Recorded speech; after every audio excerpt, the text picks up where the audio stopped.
Oh, just before you throw those away. How do you make money for nothing? Can I have it? You can have it, yeah. The answer could be hiding in the 30 million tonnes of household waste we throw out every year. Now this is one seriously unusual tip find. That's why entrepreneur Sarah Moore wants to get her hands on things before they hit the skip. I'm a passionate user, maker and buyer of old stuff, and I've turned my passion into a money-making business. I make new stuff out of old stuff. I sell it for profit. And with some of the country's elite designers and makers, These were going to be thrown away. Seriously. I love it, love it, love it. she can transform her finds into desirable, It looks brand new. valuable, You are joking. and hopefully saleable items. That is a triumph!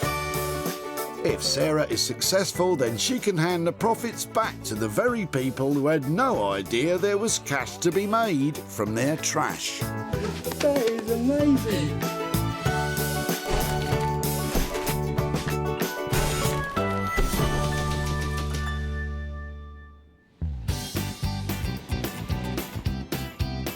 Today, Sarah finds herself in Altrincham near Manchester, home to this delightful recycling centre. A stool that's not cool, a three-piece suite that is anything but, or a cabinet that's just had it, can all be transformed into stunning items with that wow factor to make some money for nothing. Yes, it's Sarah's mission to seek out 3 items that can go from unwanted and tired to sought after and desired. Sarah, Queen of Tips. Her Majesty has special permission to rummage here, and it's not long before she's sniffed out her first curio in Luther's boot. Hello, hello. Oh, hello. Big clear out. Garage, is it? Well, moving home, so this is the start of getting rid of a load of rubbish. How long have you got till you move? Well, we have probably a couple of weeks or so. Oh, really? So the pressure's mounting? Yeah, definitely. This is just the start, you know. It's a good start. And what's that? Well, it used to be the father-in-law's. He's died recently. And it's, What is it? Well, it's just an old amp meter type thing. He used to work for Shell Oh, really? in the electrical department. He was 97 years of age, so he could be quite old. You don't see stuff like that anymore. An ammeter is used for measuring the strength of an electrical current. Nowadays it fits in the palm of your hand, but this one has its own carry case. No, it was destined for the tip, but you know, if you can make use of it, make use of it. Oh, do you know something? I would love to have that. Okay. Brilliant. Thank you so much. Okay. It's like a handbag, look. Oh, that is a shocking idea. Get it? Vaulted? Shocking? All right, I'll give up. But Luther's pleased to see the back of it.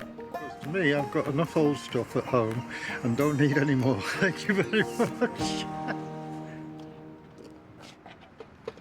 I love my new amp meter. Have you seen it? Look at it. It's a stunning little piece of industrial equipment. I know exactly who to take this to make this into something fantastic. If you like lamps made from all sorts of crazy stuff, Guy Trench is your man. Handyman Guy works tirelessly with his band of happy helpers to make one-of-a-kind furnishings from, well, anything really. I used to be a North Sea diver, and I spent 10 years doing that. My grandmother was an antiques dealer, so I thought I'd try antiques. My wife said to me, Guy, you're good with your hands. Why don't you cobble together something old? And so I got some old bowling balls and turned those into table lamps. And if I can do bowling balls, why can't I do cricket balls? And I thought, why don't I do a cricket ball? Just try a cricket bat. And did a cricket bat, and then I was really on my way. Love using reclaimed material. Can't beat it. With Guy and his gang lined up, it looks like their old ammeter will be electrified once again.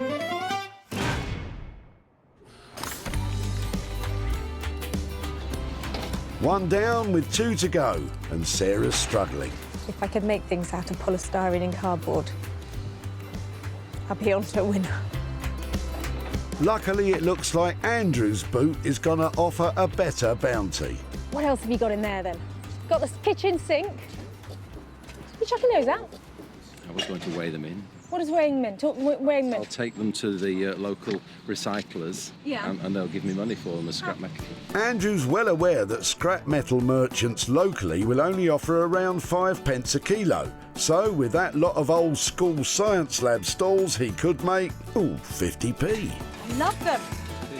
So he might just be better off taking a gamble on Sarah and her money-making plans. Where are these from then? I used to work at a school. They were the original lab seats, I think they were. Look at the sound, they're just rusty. You don't mind a bit of rust? No. No, they're lovely. So what will you do with these?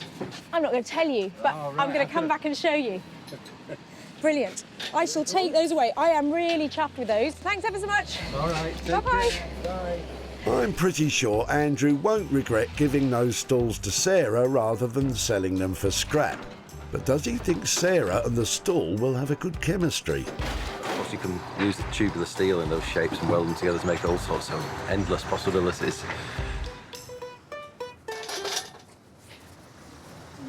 Not very comfortable at the moment, but one day these stacking stools are going to be fantastic again. There's 7 of them, so there's money to be made here. I just need to find the right person who loves this retro look to update them. And I think I know who that is. Say hello to Josh and Ollie, designer makers, business partners and best friends. These boys use natural and recycled materials to create handcrafted furnishing and high-end interior pieces. We kind of joined forces in 2013 and started working together. The best thing about working here is probably when you have a new idea for something and you can just kind of come in, you've got all the tools you need, you can kind of sit down with your sketchbook. I mean, the feeling that you get when you make something actually original and it's come from your mind and you then take that idea and bring it into the physical world, yeah, it's an amazing feeling. I just hope that amazing feeling will extend to her newly acquired science lab stalls.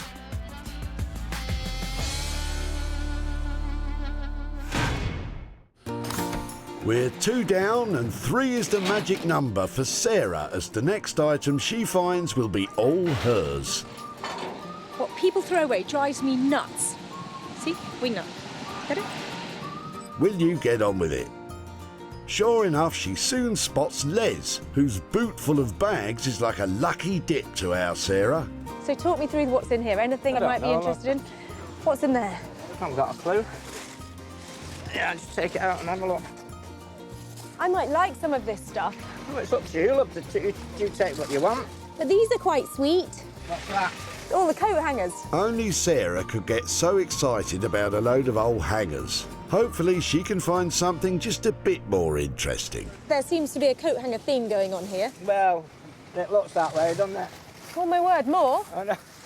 Ridiculous. Les is sorting through his recently departed uncle's belongings. How old was he? He was 90 odd. And he just loved hoarding things, did he? Well, that's what people do, isn't it? I do. Les isn't one for standing round chatting, so it's up to Sarah to see if she can dig out anything other than hangers. Oh, there goes Les. It's like being underneath a Christmas tree in here. There you go, kids. Bags of hangers. Merry Christmas. Lovely. Well, thank you very much for letting me have a little rummage. If I find anything interesting, can I keep in touch? You do what you want. Oh, lovely. Les clearly has a lot to get through, so Sarah's grabbed a few choice bags for a longer rummage on her own. Oh, wow. Look in here. Let me guess, more hangers?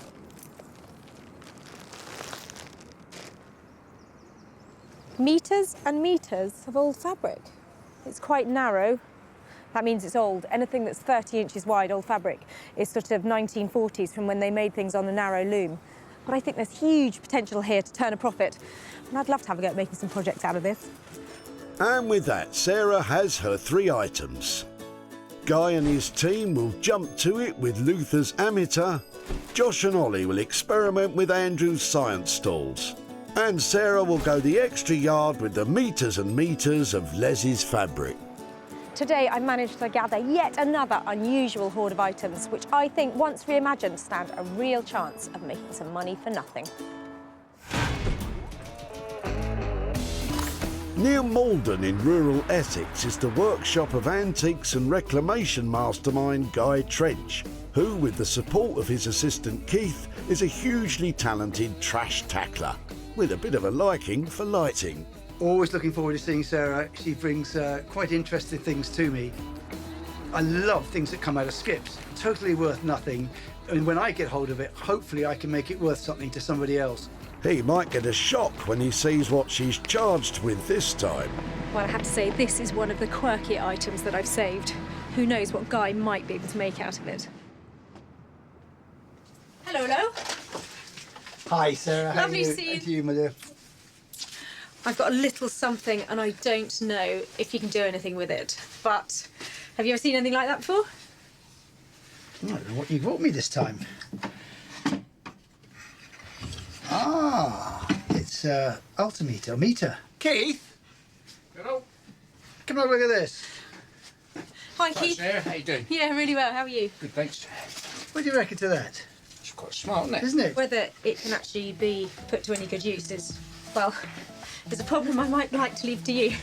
That's right, Sarah, pass the buck. I think this polished up look really good, don't you think, Keith?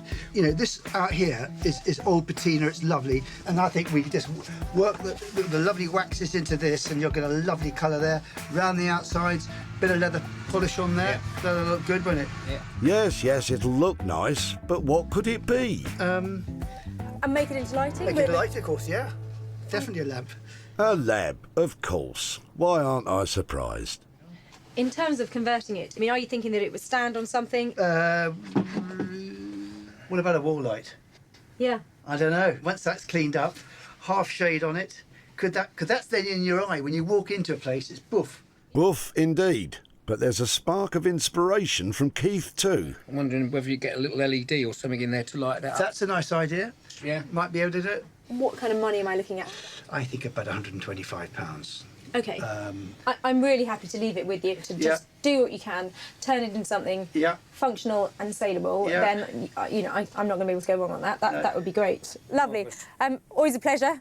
Lovely, lovely, lovely to see you again. Take care, Keith. Nice to see you. Bye-bye. Bye-bye. Well, that amp meter is going to look amazing when Guy has finished with it. He's certainly the man to put a bit more energy back into that amp meter. And Sarah's empowered Guy to get creative. If we can get maybe an LED or a light inside it, I think you've got a great wall light. She's done well on her skipping this time. Sarah's probably not in the mood for skipping, having committed a hefty £125 to the project for Guy and his team's labour and materials. They're going to have to give it quite a finish if Sarah's going to sell it on for a profit. In the West Sussex countryside near the small village of Hanica, designers Josh and Ollie are anticipating Sarah's arrival. Just a little bit nervous. We could have a situation where we just don't know what we're doing. She's usually got a knack of bringing some pretty crazy stuff along with her, hasn't she? Yeah. I don't know what you mean. I know loads of different people who might be able to take on these stools, but I'm after a really handmade quality to them and some emphasis on craftsmanship. Hello. Hiya. Look what I've got. Wow. There's good news. There's more. Hold on. Okay, cool. Nice.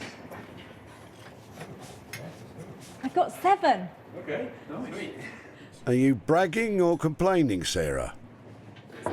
What do you think of them? I think they're great, yeah. Yeah? First impressions all right? Yeah.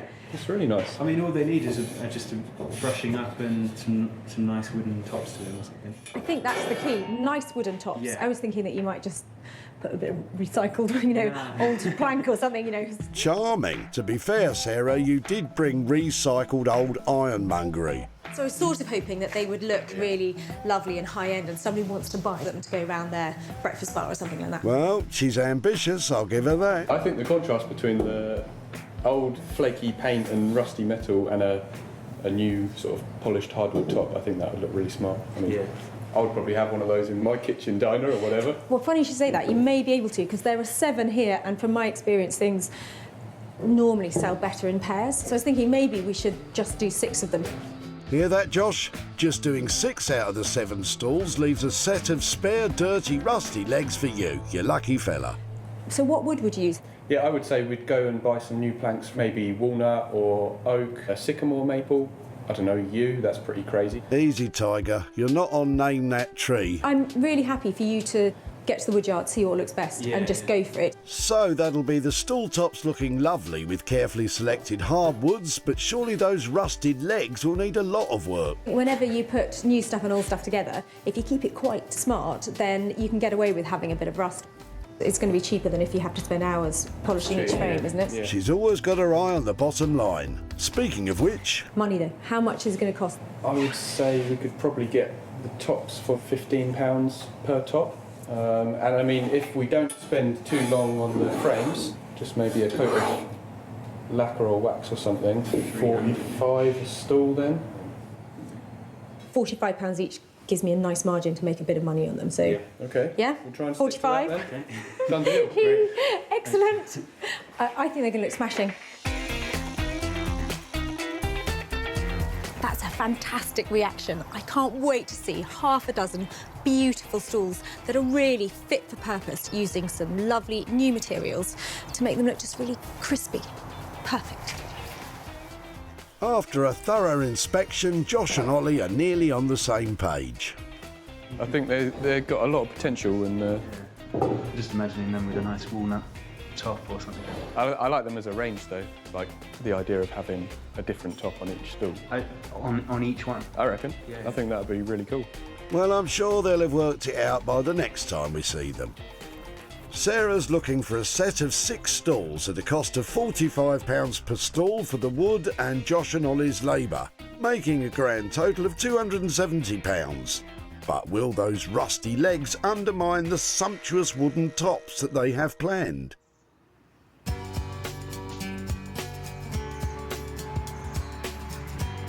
At her home in Sussex, our material girl Sarah's itching to get started on that bundle of old cloth she unravelled earlier.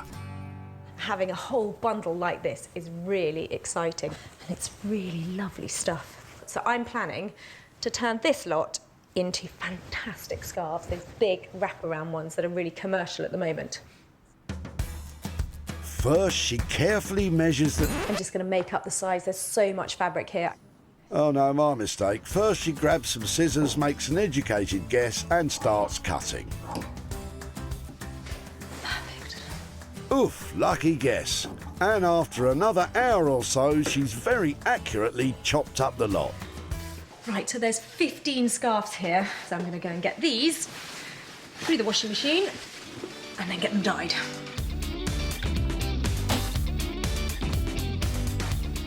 I can't wait to see what these look like in different colours. Sarah's using off-the-shelf cold water dyes. With just some water and salt, you can create vibrant, colour-fast tones. You can dye pretty much any natural fabric with these powders. What the hell? She's aiming for a range of vibrant spring colours, some of which are working really well. That's looking hot. Others, less so. That's so not blue. It's supposed to be ocean blue. As it happens, I quite like the purple. It's going to be all right. Time for green. I'm not sure I'm quite ready for tropical green. That's really green. Sarah adds a little yellow dye for a less incredible Hulk and more halcyon springtime feel. And now that's a proper spring green. Kind of looks like moss. Bramble's adding her own distressed look. Oh, make yourself at home on the silk, Bramble. That's how it's done commercially, you know. After a quick dry and iron, it's time for the fiddly bit. So this is where the fun really begins. Lots of little details on it. Go to town with tassels and ribbons and make them all have their own personality, really. Sarah's going to roll the edges of the scarves and add some colourful embellishments. Snip little sections.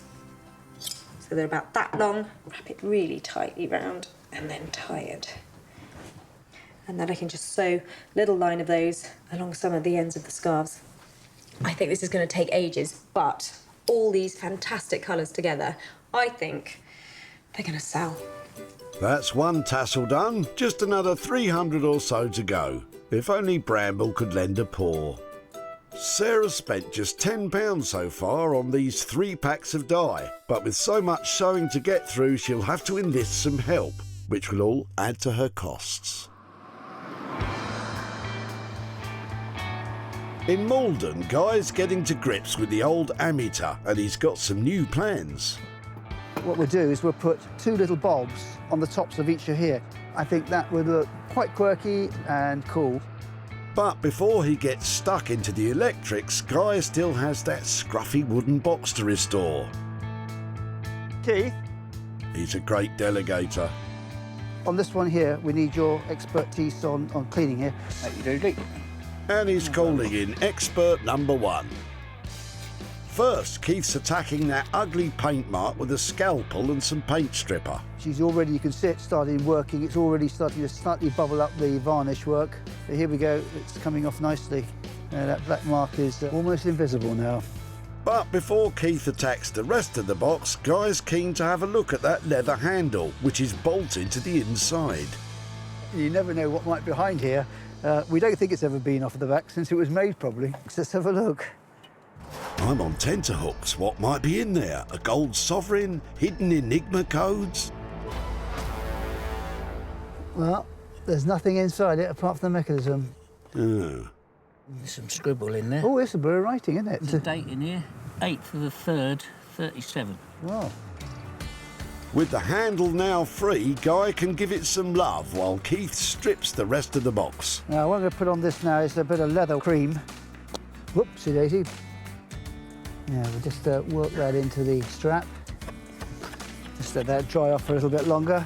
Then we'll give him a bit of a buff. And Keith's hard work on that wood has Guy inspired. Sometimes very satisfying just working with a bit of wood. Suddenly, there it all comes alive and it's becoming beautiful again. It's so simple to do. Anybody can do this, but it's a great joy to do it as well. Isn't that right, Keith? With all the varnish stripped, Keith polishes the wood with some clear beeswax. Oh, that's great looking. You've done a brilliant job on that. Look at the leather straps come up well as well, hasn't it? Yes, Guy, we know you did that bit. With the box looking tip-top, it's time to light it all up. Call in expert number 2. This time it's electrician Steve, who starts by making a small hole for the mains wire. OK, and you want to stick with the... I think the old silk wire is silk definitely flex. important.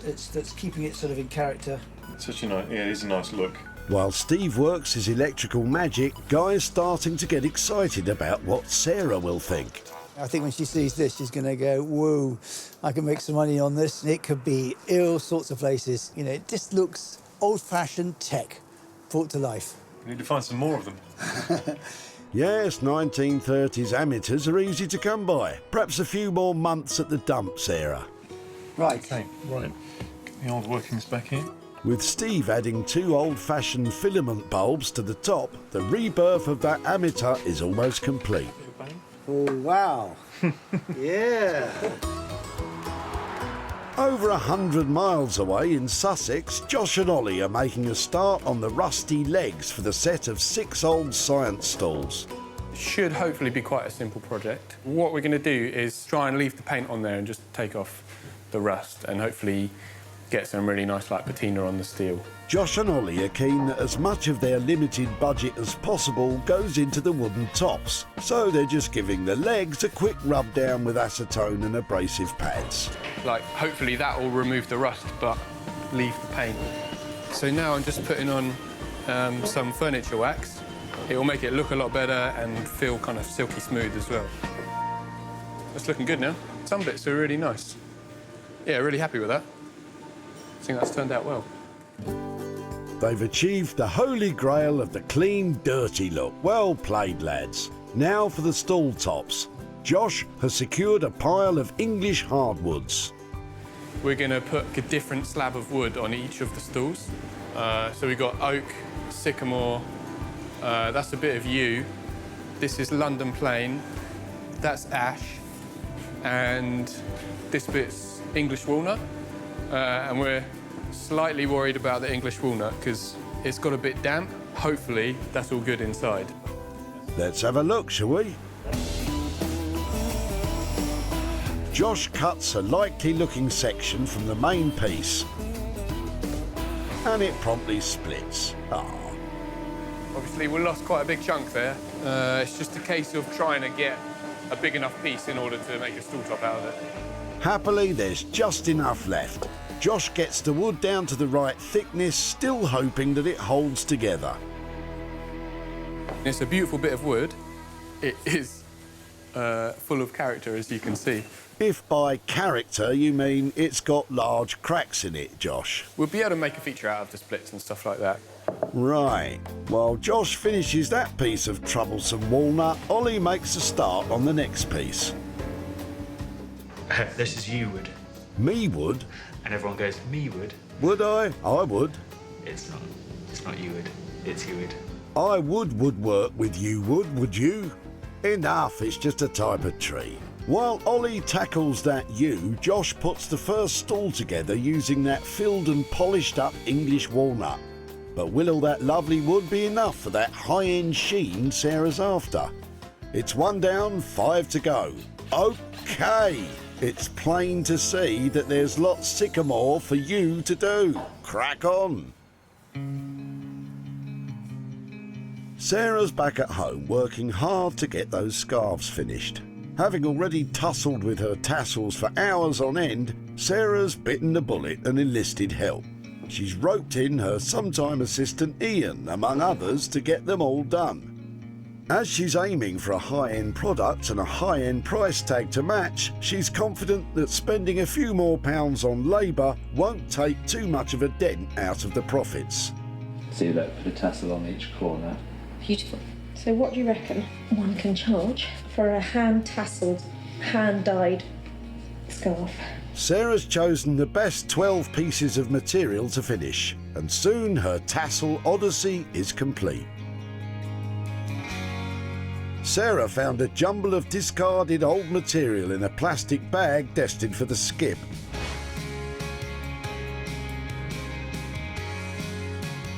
Now they're sumptuous and vibrant scarves that wouldn't look out of place on a catwalk.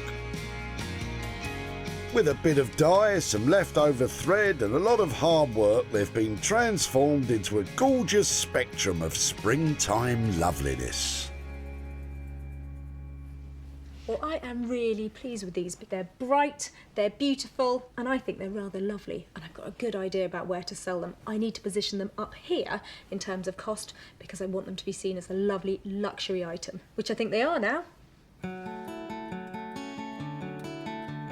At the recycling centre in Altrincham, Sarah met Les while he was trying to throw out a load of his uncle's old coat hangers. There seems to be a coat hanger theme going on here. Well, it looks that way, doesn't it? Oh my word, more? I know. Ridiculous. Among all of Les's uncle's rubbish was a bag of old fabric. Sarah chopped it up, dunked it in some dye and tied on a load of tassels to create some sublime scarves. They proved a perfect fit for Cowdrey, Sarah's local farm shop, who bought all 12. The colours are absolutely beautiful, and the fact that they've been handmade from something that was otherwise going to be thrown away really fits in with the ethos behind our business. And they're already in demand. I love that deep purple. So do I. But not quite for what Sarah planned. I'd use it for a tablecloth. Each to their own. Now Sarah's back in Altrincham with some loot for Les. Hi there, Les. Hi, love. Hi, all right. I'm very well. How are you doing? Fine, Doc. Thanks very much.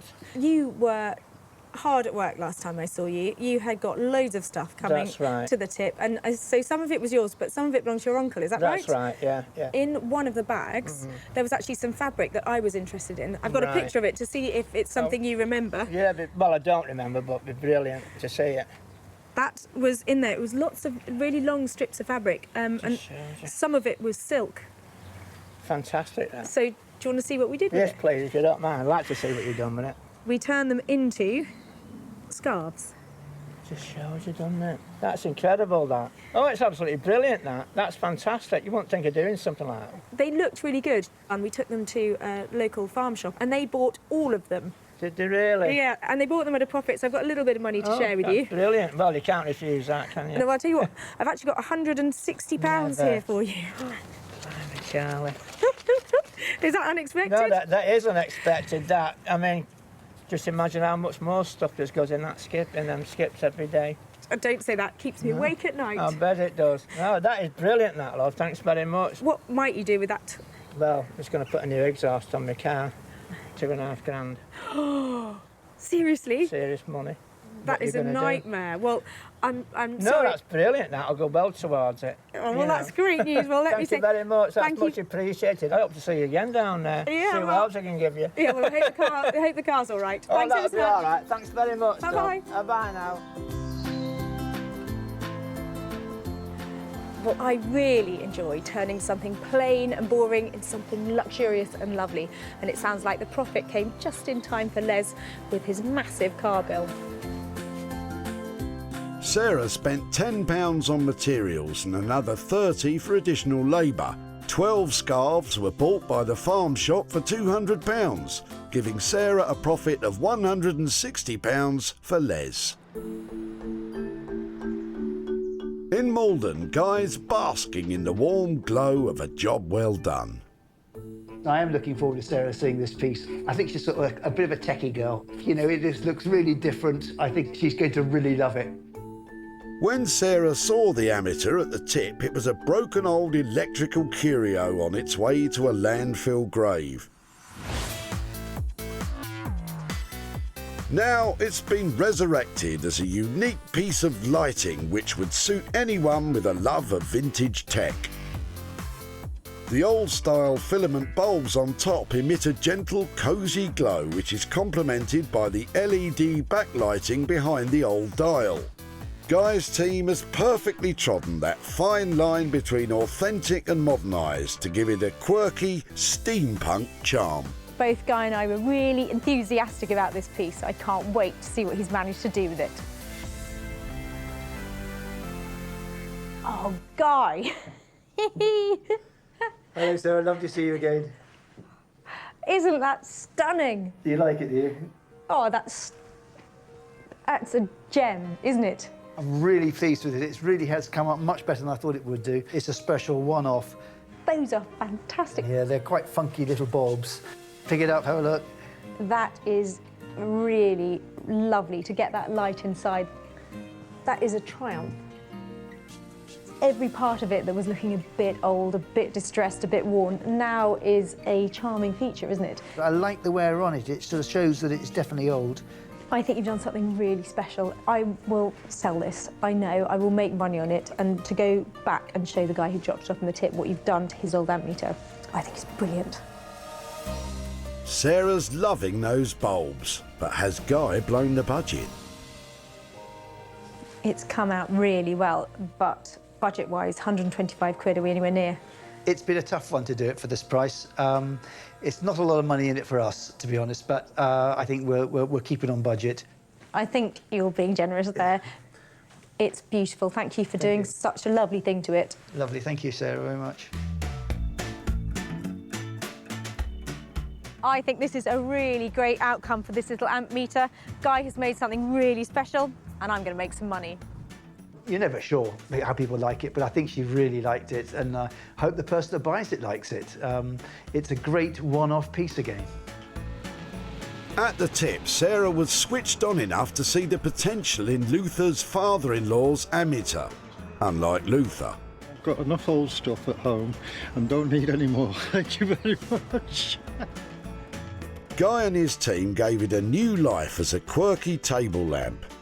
Oh, wow. It was quickly snapped up and delivered to online vintage and retro retailer Nick Smith, who's wasting no time getting it out on display. I like the concept of it because it's a fun design.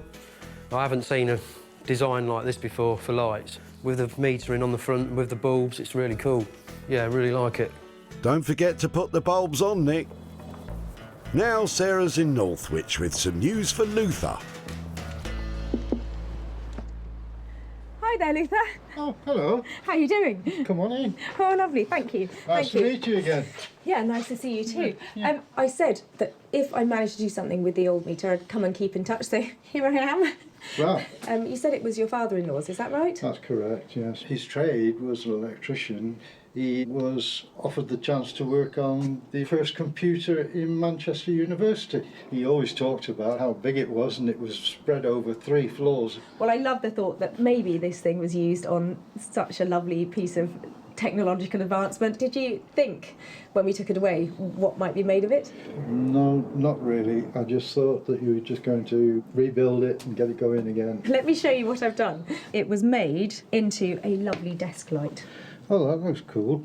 It's in keeping, really, yes. It looked a bit like it was something electrical, something experimental sort of going on. Yeah, it all ties in, doesn't it, really? Good idea, I never thought of that. Do you think your father-in-law would have approved? Oh, most certainly, yeah, because better that way than sitting away in some cupboard somewhere doing nothing. Yeah, well, actually, it was a good-looking thing, and it has sold for profit. So I bought here £40 for you for your old amp meter. That's the first time I come away from the tip with £40. Yeah, well, I'm... It is a surprise, and I'm sure my wife will be surprised because she won't take long to go out and spend that. I'm quite sure. Really? So that's where that's going? Fantastic. Yeah. Well, thank you so much for letting me come back and catch up with you. It was a lovely thing, and I really enjoyed watching it come back to life again. So thank you so much, and I hope you get a little bit of that money. Yes, thank you very much. My pleasure. Indeed. Thank you. Bye-bye. Okay, bye. Well, I think we made Luther's day, and we made something really lovely out of that amp meter. And that's another little piece of history that's got a whole new lease of life. With Guy and his team taking £125 for labour and parts, and the amateur lamp selling for £165, Sarah was able to squeeze a healthy £40 profit for Luther and his wife. Sarah's back in Hanukkah to collect Josh and Ollie's work. So Josh and Ollie have had science Stools bases to convert into something saleable. I hope they really managed to pull it out of the bag. I think we've kind of delivered. We've got 6 of our sort of favourite English woods on the top there. Makes quite a cool set. They are quite special. They need to go into a school of woodwork. That's their original habitat. Yeah. Sarah left Josh and Ollie with the rusty old legs of some school science stalls. Now they're a spectacular set of 6 stalls with beautifully finished English hardwood tops. The rounded and bevelled corners of the seats echo the curves of the original legs that have been carefully waxed to preserve their patina. And the wood has been expertly crafted to show off the delightful character and colour tones of the carefully selected range of locally sourced timbers.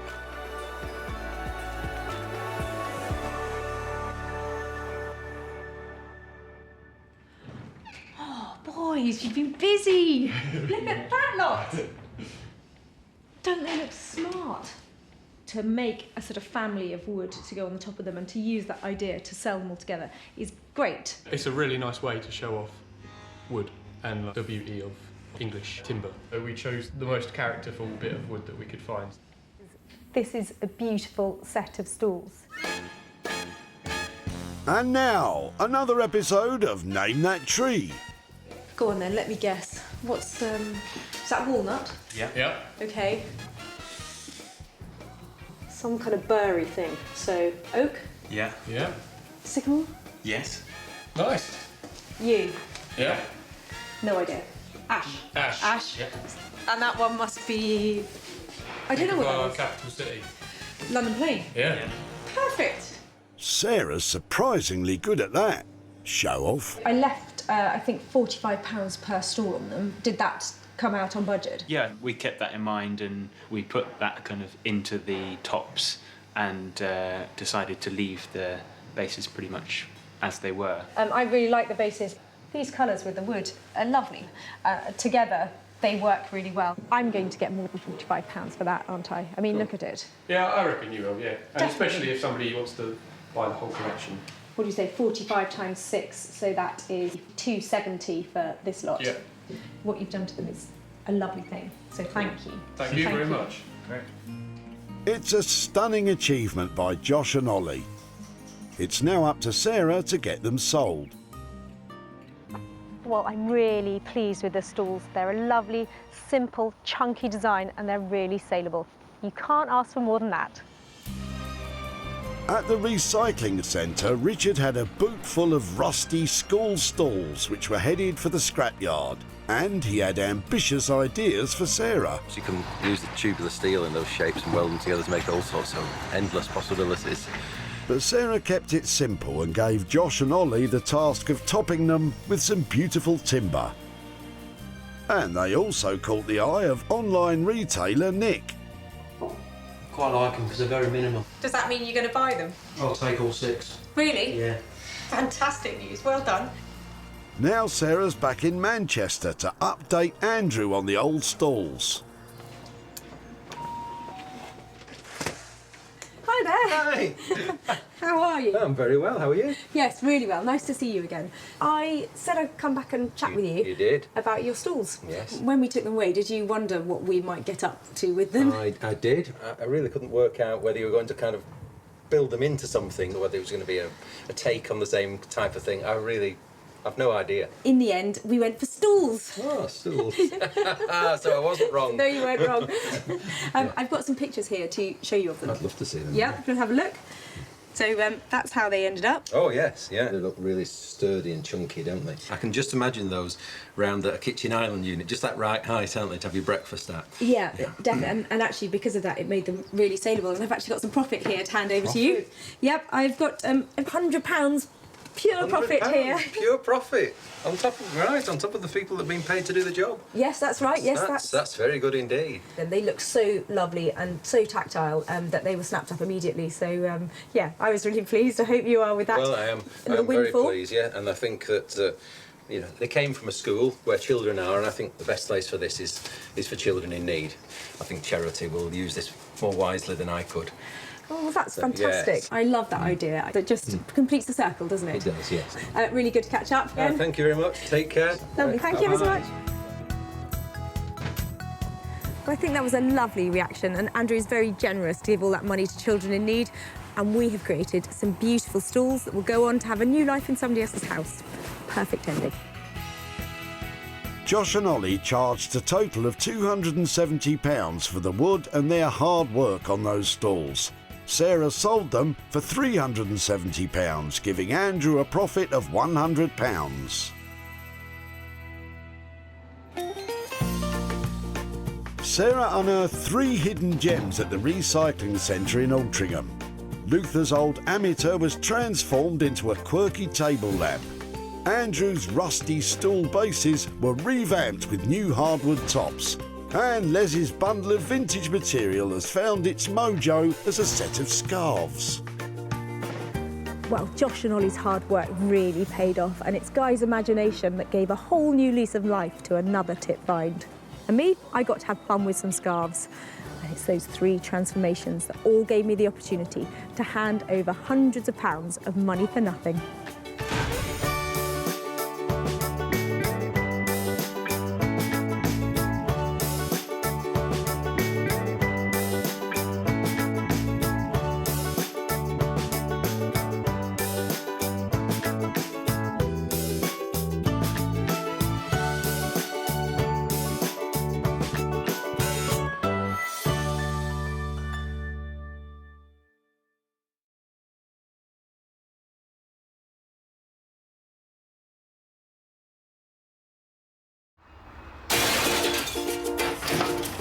What are you chucking out today then?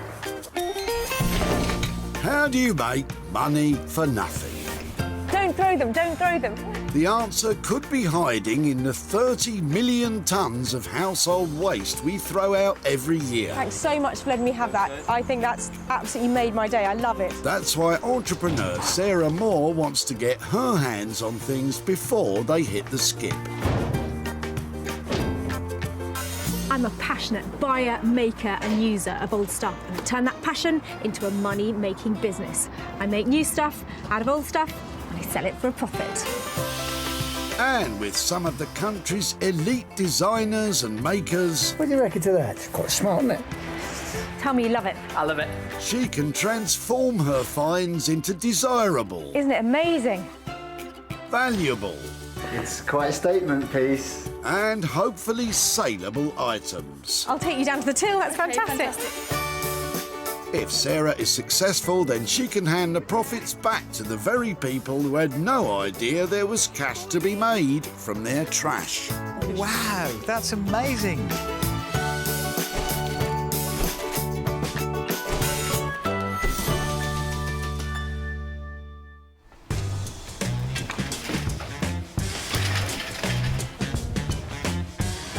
Today, Sarah is at the busy Whitley Recycling Centre in Surrey, where they take just about anything, much to Sarah's delight. Old toys, crockery, battered cabinets all have potential to turn a profit, so it's rummage time. Sarah needs to find 3 items with a little bit of potential that can be turned into profit. They're flooding in here, anything can be in the back of these cars. Before she can get stuck in, Sarah had to get special permission from the folks who run the centre to find those hidden treasures. I'm after rubbish that's not rubbish, but your rubbish is rubbish. Imagine bringing actual rubbish to a rubbish tip. Honestly, some people. Thankfully, Chris and Son Kai have 1 or 2 things Sarah might be interested in. Hiya. Right. You having a good clear out? Yeah. Quick, Sarah, get in there for a nosy while he's gone. I really like those. They're nice, aren't they? So where are you getting all this from? Sorry. That's just from my garden and the sheds. We've been sorting the sheds out. Excellent. I really like those. Oh, the stands. Yeah, what were they used for? It's like an axle stand. I really like them. Well, they may look like mechanics' axle stands, but in fact they're not.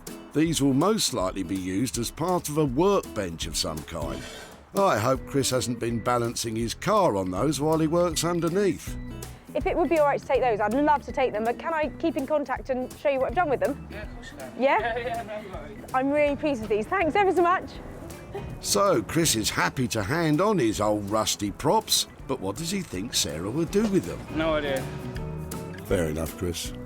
I've got a designer in mind that will absolutely love these. And when we're finished, there's going to be a really amazing product, and I'm hoping some proper money to be made. Proper money for those? Well, if you're going to stand a chance, you'll need the help of someone very special.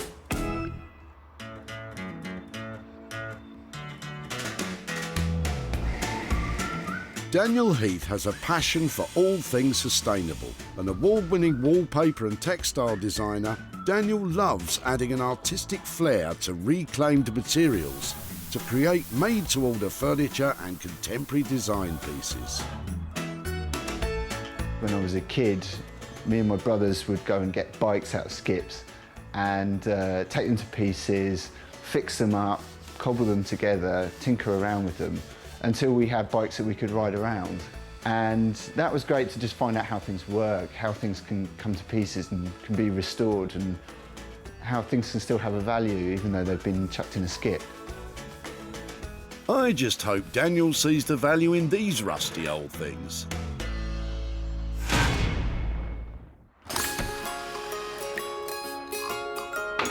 We are 1 down and 2 to go, and as ever, Sarah is busy poking around strangers' boots.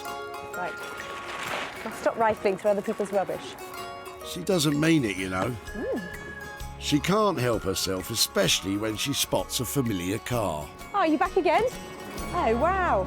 Brent's been here before, cleaning out his mother's home, and Sarah loves the look of the old chair. So Parker Knoll, very recognisable shape. This is in Mother's bedroom.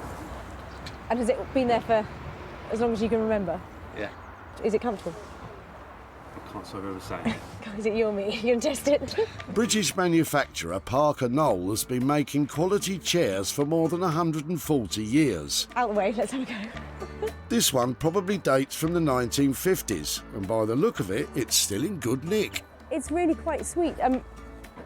Do you think it's something that we could reupholster, maybe paint? Would you mind us? Yeah, definitely, if it benefits someone.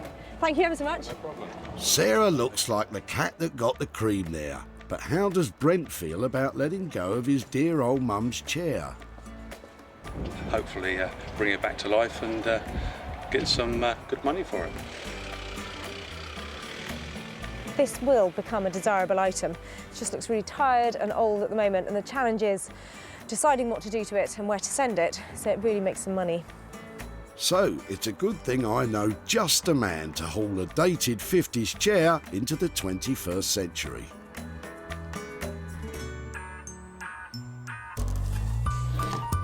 Introducing Anthony Devine. Anthony's unique and quirky upholstery has earned him the reputation as one of the most imaginative craftspeople around.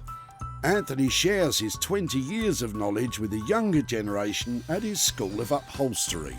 Every day we work on something new and we get to experiment, and I love experimenting. I mean, like with the new technology in printing and computers and stuff. I like the new breed of the students we're getting in here where they want to experiment. They've seen what's on the high street, it's not right for them. So yeah, every day in here is new and fresh. And that's where my enjoyment lies, once I've had a cup of tea and a biscuit. Well, you better get the kettle on, because this one might be a challenge.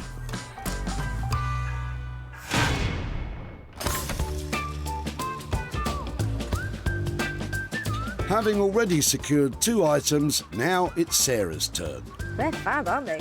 Whatever she finds next will be her own personal project. Some of the stuff people throw around here is criminal, isn't it? Crikey, I do worry about you sometimes, Sarah. Luckily, what's in Yolanda's boot should keep Sarah's mind occupied for a while. I quite like your chicken wire. Yeah. So what did you use the chicken wire for? It went across a pathway in the garden to stop the dog getting across. So there's an area for my granddaughter to play and an area for the dog. Excellent. Do you think I could make anything out of chicken wire? You can make all sorts of stuff out of chicken wire. Do you think I'm mad? Yeah. To be honest, I don't think you're on your own there, Yolanda. I don't know if I'm going to be able to make anything out of it, but there's enough of it that I stand a chance that, you know, I can do something. So, yeah, hope I do it justice. Thank you ever so much. Hopefully see you again with some money. I wouldn't be counting your chickens just yet, Sarah. What does Yolanda reckon? You can make anything with chicken wire, can't you? It bends well. Yeah, I think you can make all sorts of sculptures, and yeah, you can put plaster of Paris onto it to make it into things. So, no, I think you can make some good stuff with it. If you've got the time and the patience. So what do you reckon? What on earth am I going to do with that? There's a fair bit of it. We just need to think really carefully. We'll take this away and see what we can do. Sarah's now got her 3 items. Daniel will try to lift the props out of their stupor. Anthony will attempt to introduce Brent's chair to the 21st century. And Yolanda's chicken wire will form Sarah's poultry project. It has been a brilliant, bonkers day down here at the tip. Who would have thought so many different things would all end up in the same place? And now I've really got my work cut out, and I'm going to turn a profit on all of them.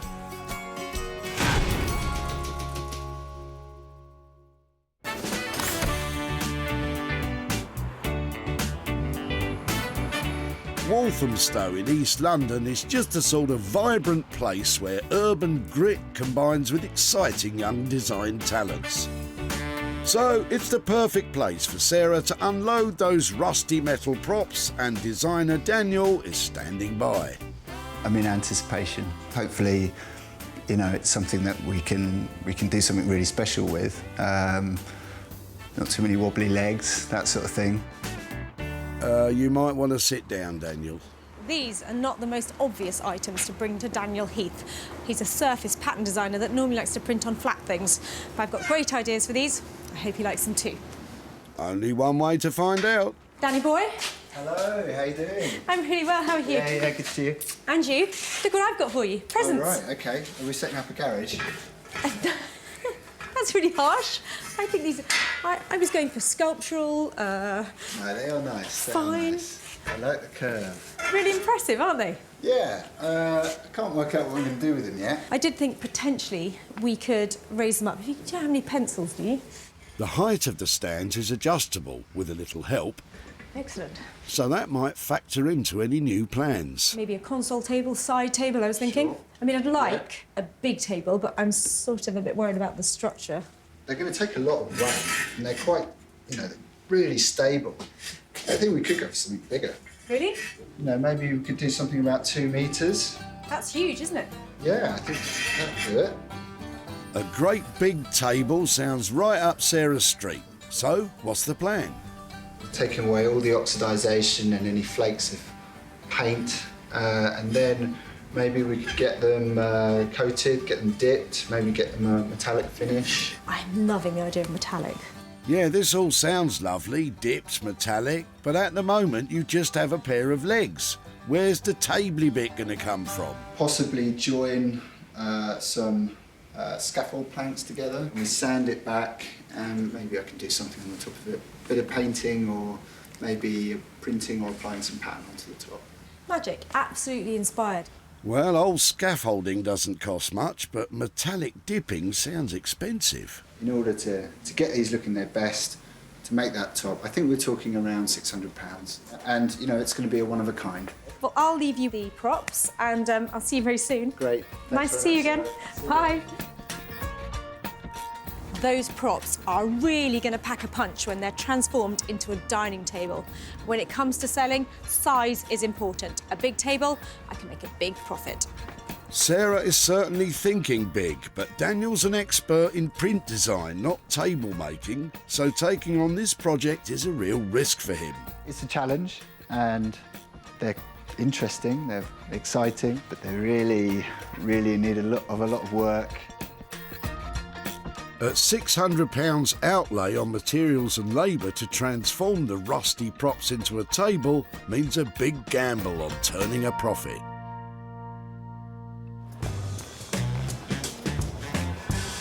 So, from Walthamstow to Manchester. Once famous for its cotton mills and textile factories, now a whole new generation of fabric fanciers are bringing that tradition bang up to date. And not least among them, our kid Anthony the upholsterer. Sarah is about to drop off the Park and Old chair, but will it be love at first sight? When you see some chairs, you just know. You know that this is the one, and then it's a matter of teaming it up with the right fabric, and then from kind of ugly swans become beautiful things. Ugly swans? I don't think that's a saying. I slightly lack confidence in this chair. I want it to be amazing, but there's something about the legs and the styling of it that just worries me a little bit. I wouldn't write it off quite yet, Sarah. Let's see what the expert thinks. Do you like my chair? Oh, take it up there. Take it up there. Take it up there. Oh, maybe you were right. So what's the plan then to turn this round? We need to do something with the legs. The legs don't work. Burn them, maybe? Something? Make a chopping board out of them. So I did have some ideas about it because of this ugly juxtaposition of stuff going on here. My thoughts were, really like this bit actually, keep it nice and sleek, and then explode something on the seat. I was thinking powder puff, satin. Powder puff? Embrace it. Come with me on this journey. It's powder puff. You know when your granny had talc? Yes. And they had that kind of puffy thing that they were like puff, puff, puff. Right. That's what I mean, powder puff. Like a rabbit's tail on the seat. Right. Well, I'm glad we cleared that up. Would you embrace a kind of Mongolian sheepskin look on the seat? Would you go for something hairy or something like that? Yeah, I now understand powder puff. Hairy? Did you just say you wanted a hairy chair? Sounds itchy, but what do I know? How much is it going to cost to make your Mongolian hairy chair?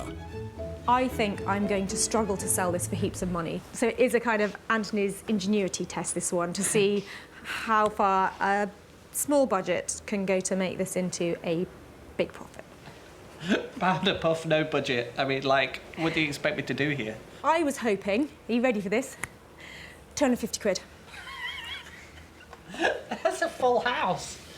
Powder puff, 250 quid. I think what we'll do is we'll set it at 265. 265, I leave it with you at that. Just go for it, work the magic. Yeah? Mint. Fab. Don't you just love it when I come and visit you? Oh, yeah. Buy me some sheep. Hairy sheep, Mongolian hair. Oh, my goodness. Who would have thought that Anthony would take on the powder puff challenge? Such a weight off my mind because I worry about the profitability of that chair. Sarah may have got a great deal, but quality sheepskin can't be cheap. Will Anthony really be able to transform it on budget? It's just making sure we throw enough at it to get the right selling price, and obviously something left in it to buy the biscuits. Anthony has only £265 to spend on materials and labour. He'll have his work cut out to turn a dated 50s armchair into a modern sheepskin-covered stunner.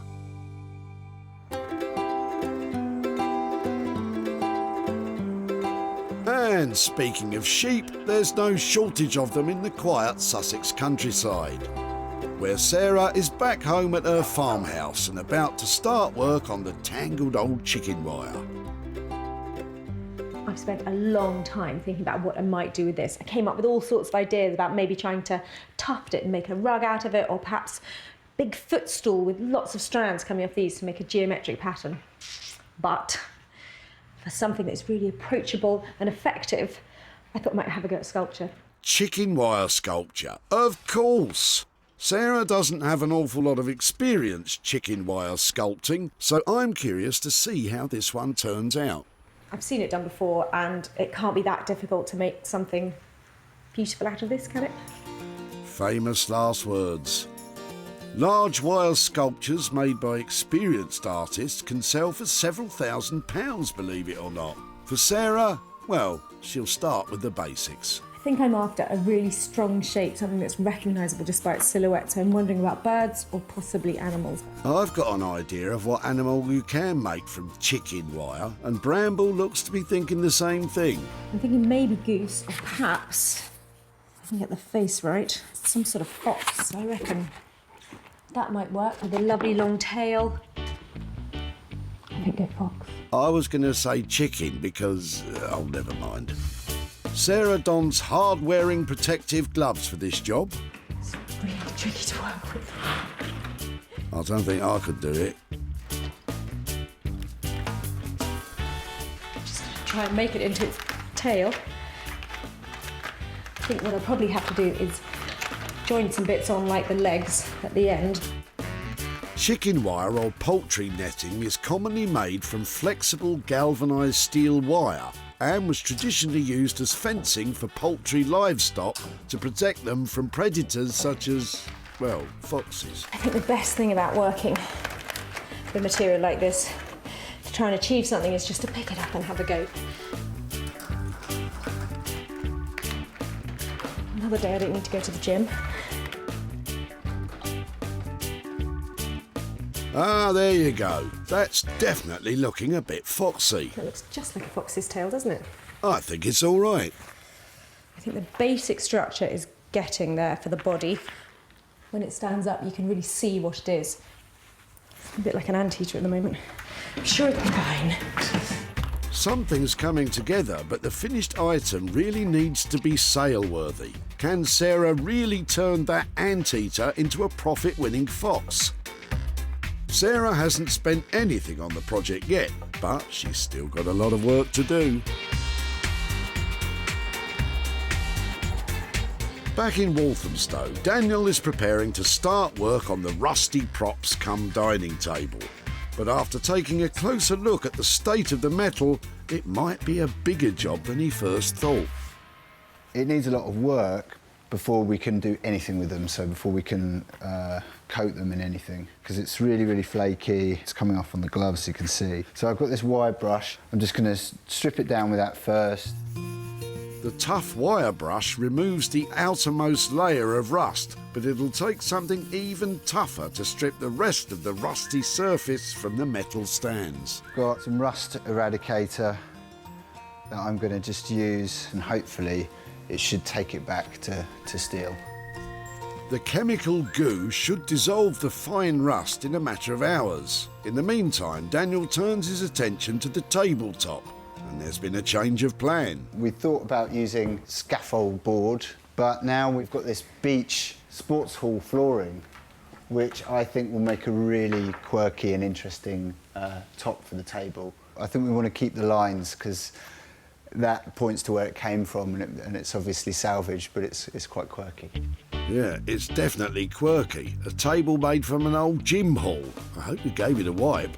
So the plan today will be to measure these out, see which ones look good together, and cut them to size. This is starting to sound less like a high-end interiors table and more, well, yeah, quirky.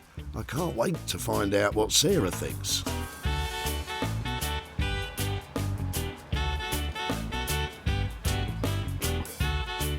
Back in Manchester, upholsterer Anthony has already stripped the Parker Knoll chair with the help of his assistant Marianne. As yet, I've not seen any of the hairy Mongolian sheep fabric lying about. Perhaps he's come to his senses. So we've finished stripping it now, and we're basically getting the arms and back legs prepared. So I've taken out the back to sand it all. And now I'm just going over with a finer sandpaper just to kind of give it a really smooth finish. The beauty about this chair, being a Parker Knoll, it always has like the kind of, they call it the ticket, it's the production label, and they always date it. So this one is the 11th to the 11th, 1951, which by my maths is over 60 something years old. Upholstery is my strong point, not maths. Don't sell yourself short, Anthony. Yeah. After the sanding, Anthony begins to apply a bit of coloured wax that both protects the bare wood surface and highlights the natural wood's grain. It's still good to be able to see some of the kind of the nicks and the bumps and scratches and stuff in it, because we don't want to eradicate the history of it. Once the waxing is done, it's time to replace those two front legs Sarah doesn't like. You only get one go at this, Anthony, so be careful. They're turning back. I can't watch. He's going for it.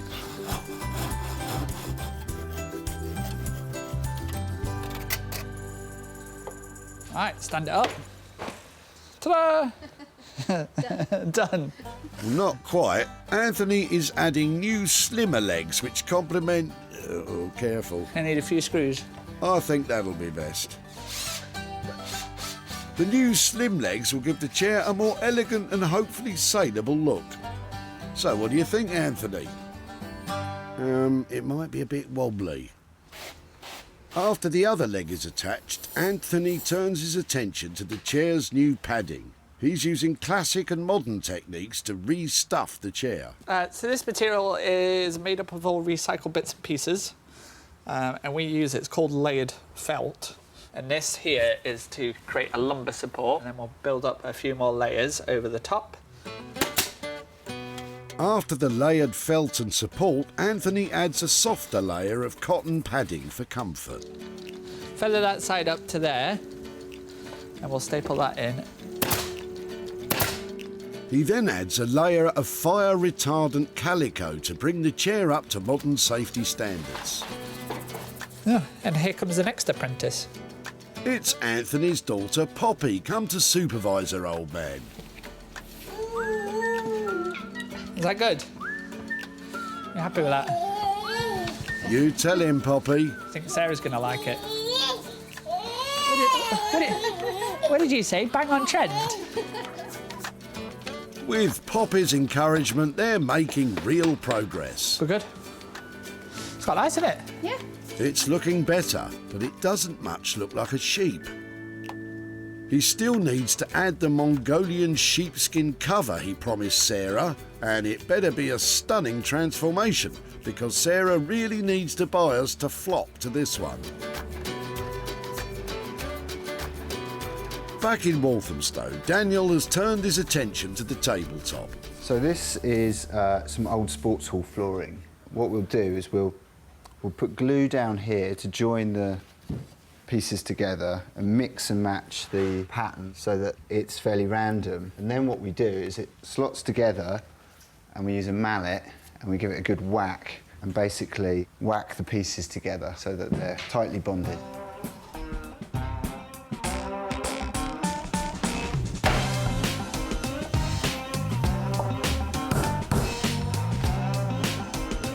Once Daniel has finished playing whack-a-plank, it's on to the next stage. So I'm quite happy with this now in terms of width and the length of the table, how it's looking. It's all been glued and bonded together, so the surface is good. For the next part of the process, Daniel has taken the table outside. He's using a chemical stripper to remove the varnish, which should always be applied in a well-ventilated area. With the varnish remover applied, Daniel can leave it dry while... Oh no! Came apart. Yeah, it came apart. This isn't good for Daniel. Not only will he have to reattach all those planks, but he'll have to rethink the whole design, because a table that falls to pieces isn't going to fly with Sarah. And talking of Sarah, she's finished her chicken wire fox sculpture and is now putting the finishing touches to a decorative base it'll be presented on. I just keep thinking how ironic it is that I'm making a fox out of chicken wire. Yep, it's the ironic Mr. Fox. When Sarah picked up the chicken wire, it was a nondescript roll of netting, fresh from its job of fencing the garden.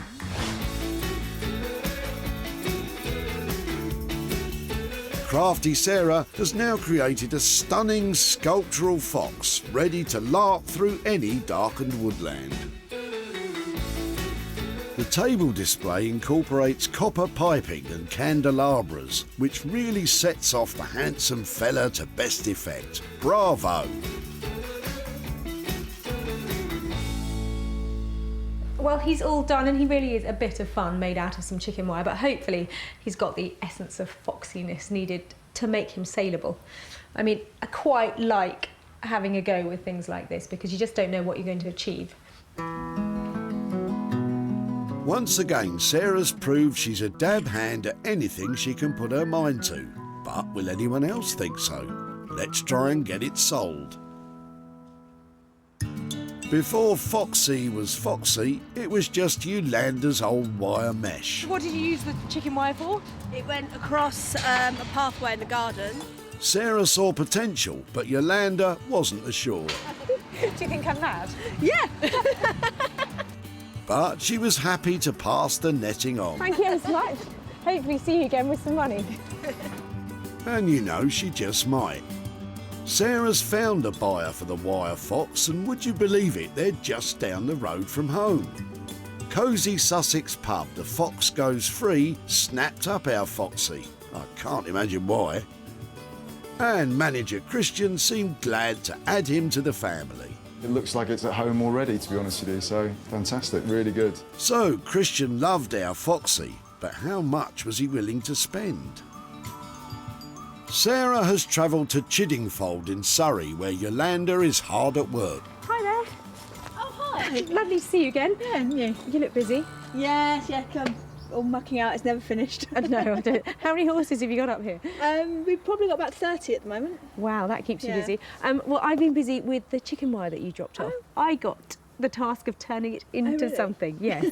Did you have any idea about what we'd do with it? Do you know, I was thinking about it and I thought you might, the same as you said, sculpt it and put plaster of Paris or something and turn it into something. And after that I thought, nah, nothing else is going to happen. I went for sculpture. I haven't really done anything like that before, so it was quite good fun to get hold of it and try and make something out of it. Do you want to see what we did? I'd love to. Yeah, so that's how it started. That probably looks more familiar, and that's how it ended up. Oh wow, that's lovely. Fox sculpture. No, that is really nice. I didn't think you'd ever get it looking as good as that. That's great. So he was a good bit of nose to tail recycling. There was nothing added to him that wasn't found either from you at the tip or hanging around at home. He was snapped up by a pub down in Charlton, and they paid us £50 for him, and so that's for you. Brilliant, thank you. I made the decision that if he ever did sell, or if you made something, that I would give the money to charity, so that will definitely be going to charity. Thank you very, Brilliant. very much. Well, I really enjoyed working on him. Thanks a lot. Thank you.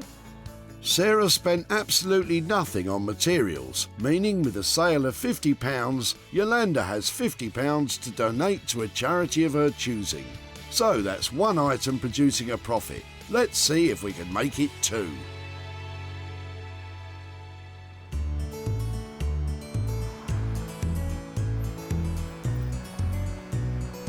Back in Walthamstow, London, Daniel is putting finishing touches to the quirky table. When we left him, it was in pieces. So, has he managed to produce something stable and saleable? So Sarah's on the way. She's going to have a surprise, I think, with this table because it's quite different to things I've done before.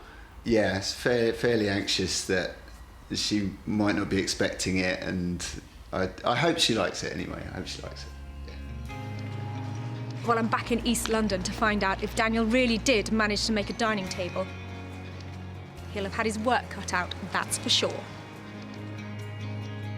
They started off as two dirty, flaky, ancient metal props that had nowhere to go but the dump.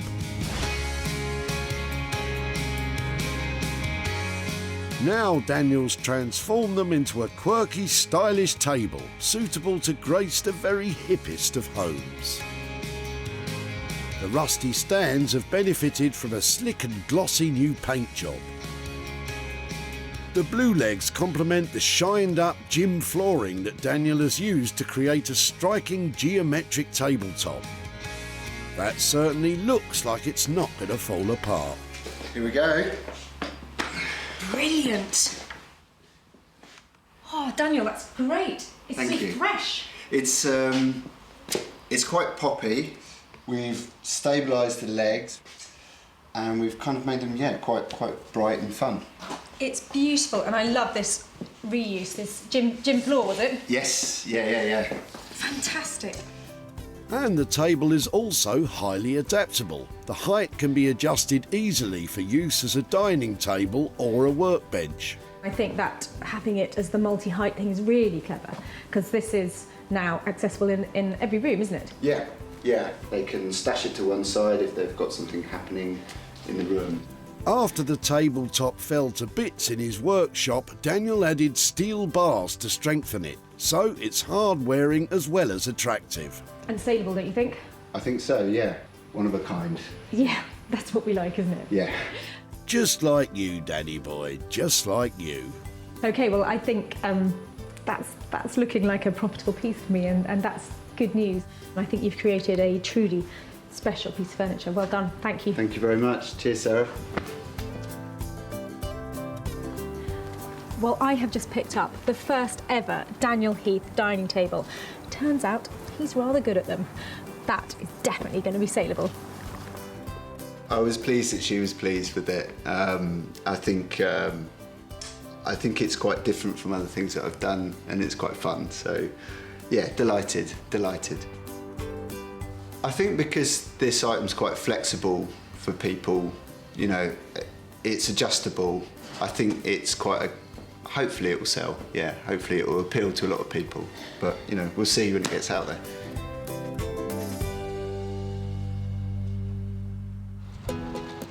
When Sarah met Chris and his son Kai at the tip, she had her eye on their unwanted junk. It's just for my garden and the sheds. We've been sorting the sheds out. Man of few words, Chris couldn't fathom what could be done. No idea. But he was happy for Sarah to spirit them away. Can I keep in contact and show you what I've done with them? Yeah, of course you can. Thanks to Daniel, the props are now transformed. And Sarah's meeting reclaimed and retro furniture dealer Nick Smith to see if he'd be interested in buying it. Fancy a game? Oh, hi, Sarah. You How are you doing? Yeah. Right. What do you reckon? Yeah, this is really nice. I want it on my site, definitely. I'll shake on it now, I'll have it.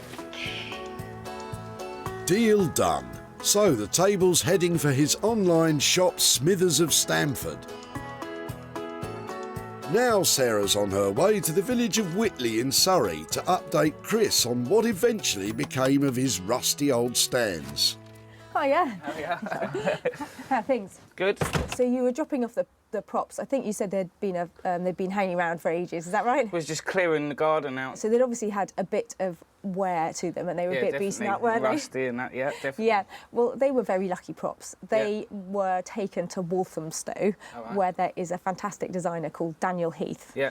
And I took them to him because I knew he'd be inspired to you know, like, do something fabulous with them. Yeah. And so he did. Do you want to see what we did with them? Yeah, definitely. OK, so here they are, repurposed as Awesome. a dining table. Yeah. Oh, wicked. That's awesome. Do you think? Yeah, definitely. It wasn't difficult to sell what he made. Yeah, definitely. I did manage to make a little bit of profit for you on them. I've got £400 worth of profit here. Really? Yeah.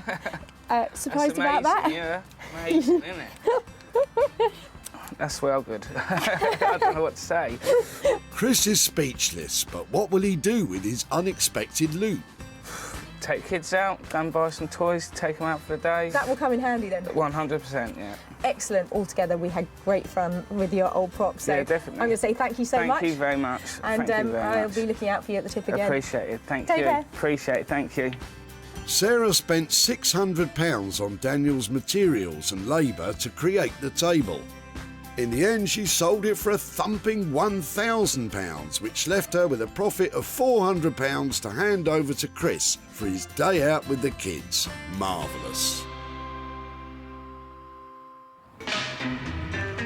That's now 2 items producing profits. So it's over to Manchester to see how Anthony got on with the Parker Knoll Oh, is that the Mongolian sheepskin?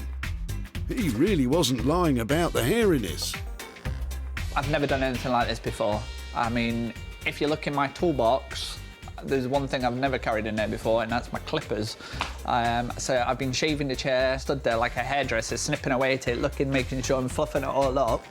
Yes, that's been a whole new experience. I am really hoping that Anthony has managed to embrace his feminine side and turn that retro, rather unattractive chair into a fabulous powder puff piece. The old chair was certainly a bit dated and drab, but now here we go. OMG, what on earth is that? Well, Sarah wanted a hairy chair, and that is the hairiest chair I've ever seen. Anthony shouldn't have even bothered changing the legs, you can barely see them. That is a triumph! Well done! One powder puff.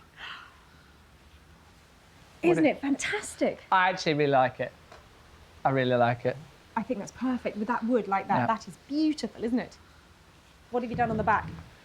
So, the back, Oh, cool. all upholstered and fixed. It's a beautiful finish. It's really lovely, isn't it? Well, we're thinking already about having one at home.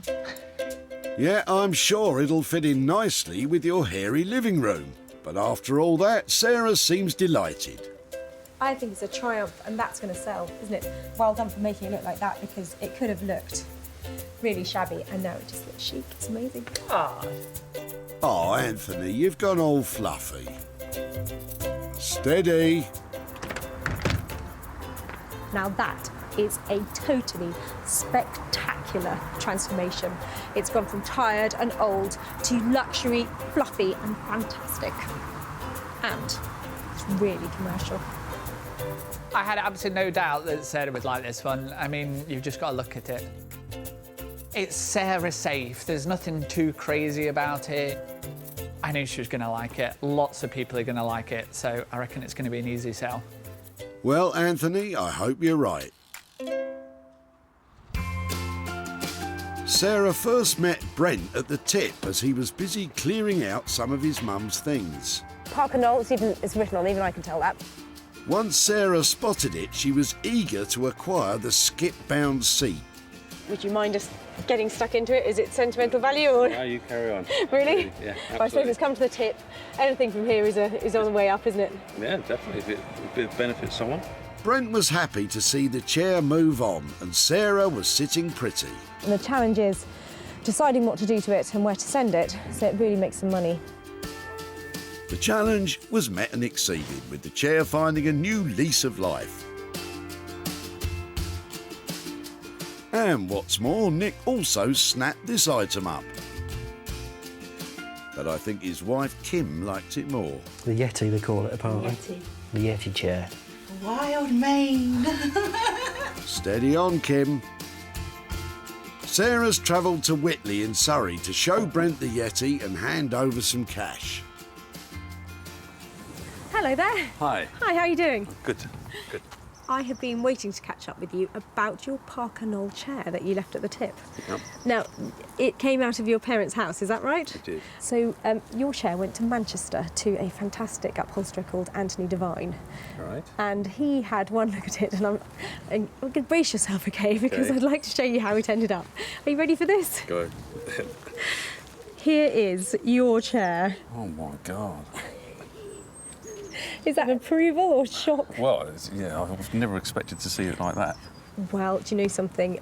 There are people who love that alpine chic and that sort of look. It has a place, and it really was a transformation, because it did go from looking quite retro to looking really quite edgy. Yeah. And that's a good thing, because when you produce something that has that little something extra, you get people who like to pay for it. So I've sold it. Wow. Yeah, and I'm going to start off with the £5 there, and I think I've got just another £130 to go with it. Really?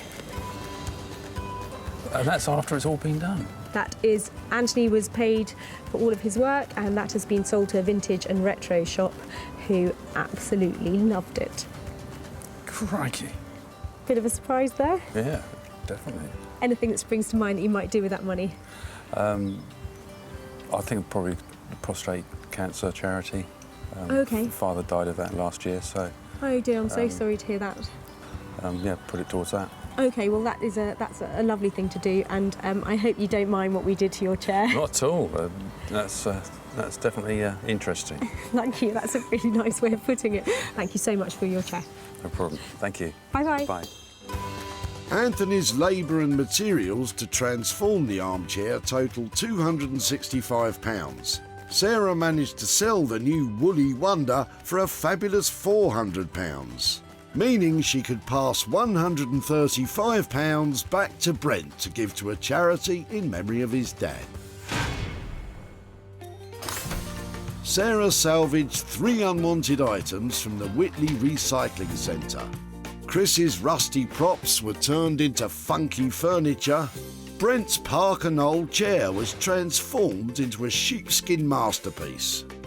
And Yolanda's chicken wire was reimagined into a fantastic Mr. Fox. Well, there were moments when I thought I'd gone a bit too far with my tip choices, but the artisans really pulled it out of the bag.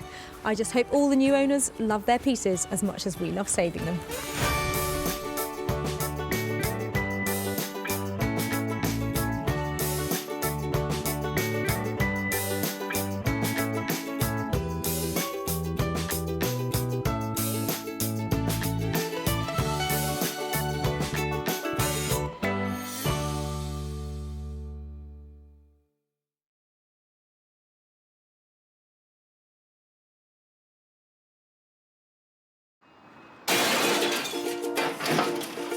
Oh, just before you throw those away.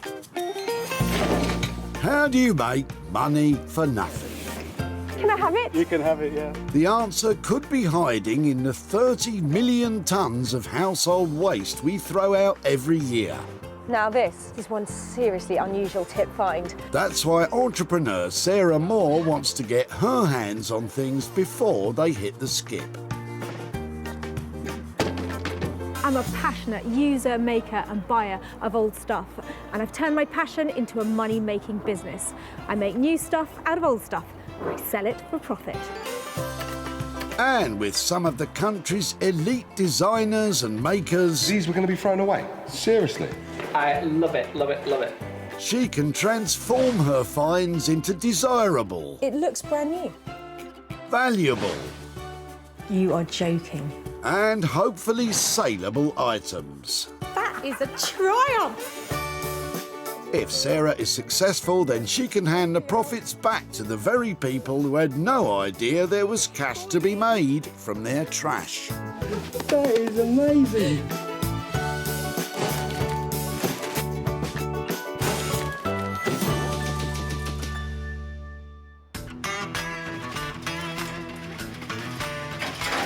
Sarah's in Surrey today at the Whitley Recycling Centre, searching out 3 items that she can take, transform and trade, making cash from old trash. Wonky sideboards, stop clocks, occasional tables, legless chairs. They can all be made marvellous and all make money. all I've got to do is find them. Sarah's been given special permission to be here at Whitley, so please don't go raking your local rubbish tip. Leave that to the experts. I can tell the quality of your rubbish. You've got superb quality rubbish. Make a hat. Oh yes, there's all manner of things at the tip today, and it's not long before Sarah spots Jason with a boot full of potential profit. You've got some nice pieces of wood and bits. What, is it a new kitchen? This is an old part of the sink that we took out. We put a new sink in. I like that. And I've just had no use for it, so I'd be really happy if somebody used it. Let's have a look. Yeah, okay. Sarah's eye has been caught by a fresh piece of untreated oak that's been left over while making new kitchen cabinets. That, I think, read your soap. I don't know that. Okay, but yeah. that looks lovely. That's a coffee table in the waiting, isn't it? Could be. There you go, anyway. Thank you very much for letting me have this bit. I'm loving the fact that it feels so chunky, and Yeah. I've got lots of people who really make lovely things out of natural wood, and they'll be really pleased to see this. Yeah, fantastic. So hopefully I'll come back and show you what I've done, and maybe even turn up with some profit. Yeah. Thank you ever so much. Come on then, Jason. What do you think will become of that large chunk of oak? I looked at that and I thought I could possibly make a coffee table out of it, but my hands are hurting after all of this work, so I just ran out of steam on it. So it's really great that somebody else could do something with it. So this lovely chunk of oak has got everything about it that needs to be recycled. It's solid, it's in one piece, it's new, it's untreated. So given all its great qualities, I know exactly where this is going, and I think there's some potential profit in this because it's a big, solid piece of English oak. It is indeed. Sarah knows where she's taking that, but it's not perhaps where you'd think. Artist blacksmith Bex Simon is an expert in manipulating metal into high-end furniture and bespoke metalwork commissions. Together with husband Dave, this formidable team has the skill and imagination to create something special from any old iron. I seem to find inspiration in pretty much anything and everything. And then the passion is to create and build and design, which I just love. It's incredibly satisfying. It's really nice. The love of bending and shaping metal is understandable, but what exactly will a blacksmith do with a huge chunk of wood?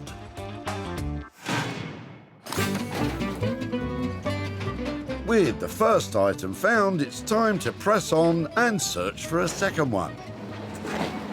Bonkers round here. Look at them, flooding in. When it's this busy, you have to keep your eyes peeled. And luckily, Sarah has spotted John with his Georgian-style chair among all the clutter. I like your chair.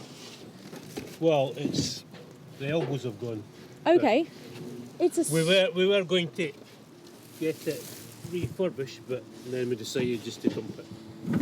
It is tricky, isn't it? Because it's quite a lot of money to get them reupholstered. It is. And if you don't love it, then yeah. So tell me, how long have you had it? Where did it come from? I think we've had it for about 6 years. We got it from a friend of my wife who's an artist. It's got a really lovely shape about it. Is it comfortable? It's very comfortable. Can I have a go? Yeah. It's lovely. Yeah. Isn't it? Yeah, it's good to sit in it. I think it's lovely. Can I take it away? You certainly can. Thank you so much for letting me have it. Would it be right just to help me over there? Yeah. Georgian furniture is a style which dates between 1714 and 1837 and was made popular by designers such as Thomas Chippendale and Robert Adam. The style of John's old chair fits this Georgian period with high sides and delicate features. But what does he think Sarah could do with it? I would imagine where there's a will in the way that you could refurbish it, and then I think it would look really good. And I'll be interested to see how good it does look. I think this chair has got a fantastic look. It is actually reproduction, I think, but it's cool because look at all these curves. There's a lovely shape to it. Reupholstered, it is going to look fantastic, and I know exactly who to take it to.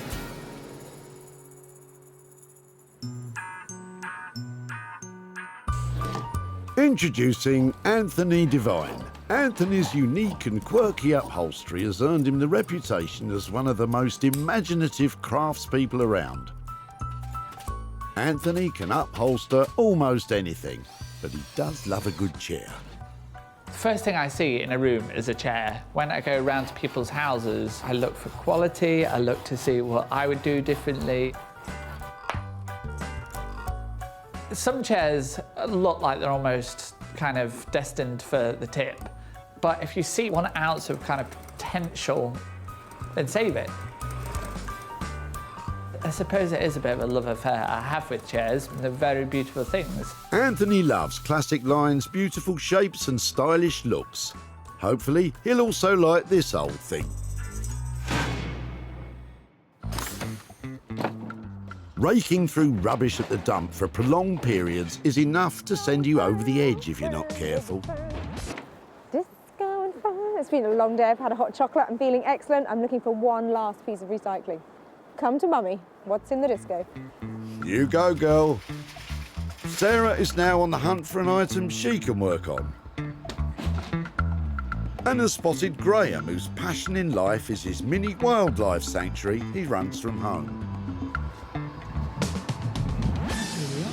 What are you throwing out today? What are you clearing out? Well, we've got our bazaar on Sunday, and people do bring in bits and pieces. Yeah, some which are suitable and some which aren't. Is that what we're saying? No, I understand that. You know, when you're donating things, you bundle it all. Fairy wings in there, you know, and I thought, no.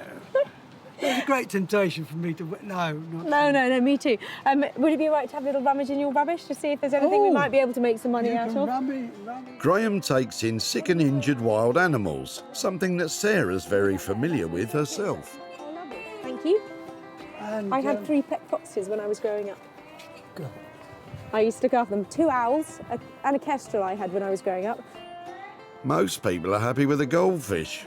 Graham has already dropped off plenty of picture frames for Sarah to rummage through.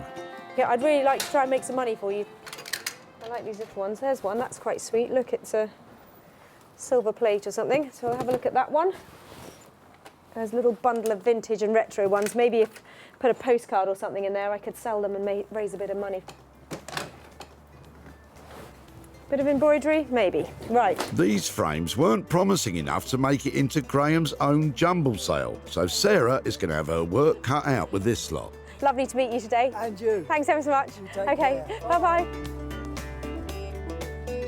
That's 3 items carefully collected with profit in mind. The solid oak offcut will be tackled by Blacksmith Bex. The Georgian-style chair will be a challenge for Anthony. And Sarah will put herself in the picture by working on the frames.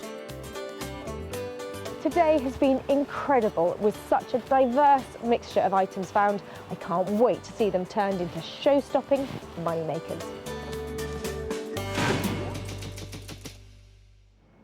Sarah's first stop is deep in the heart of the Surrey countryside.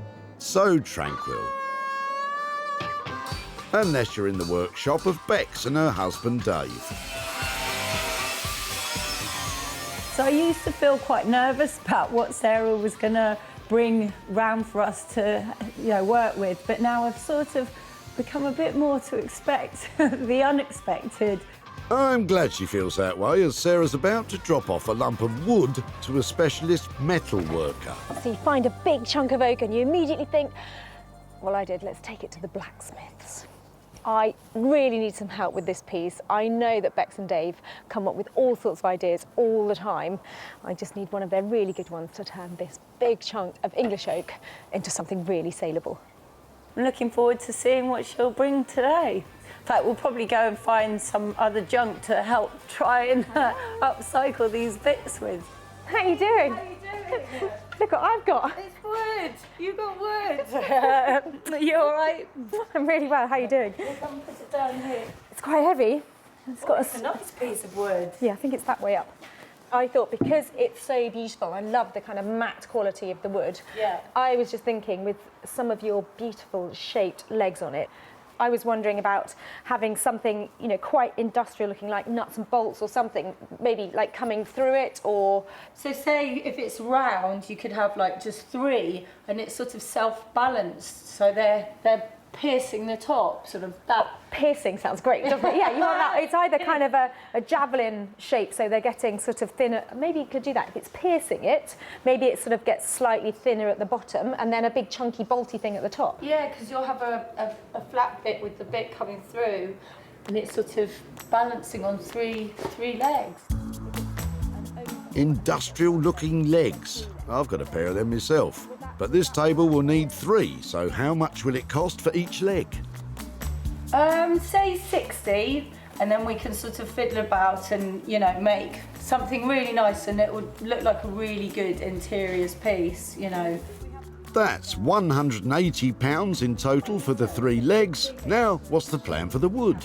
I'm wondering, are you okay to cut wood, or do you want me to get this delivered to you in a certain shape? What would be easier? We worked out between us what shape, and then, yeah, that would be good. I could make a template, so that would be fine. Love your enthusiasm. I love yours. Let's make a plan for the shape then, and Okay. I reckon we're fairly simple solution to that. Brilliant, well done. Yeah, no, marvellous.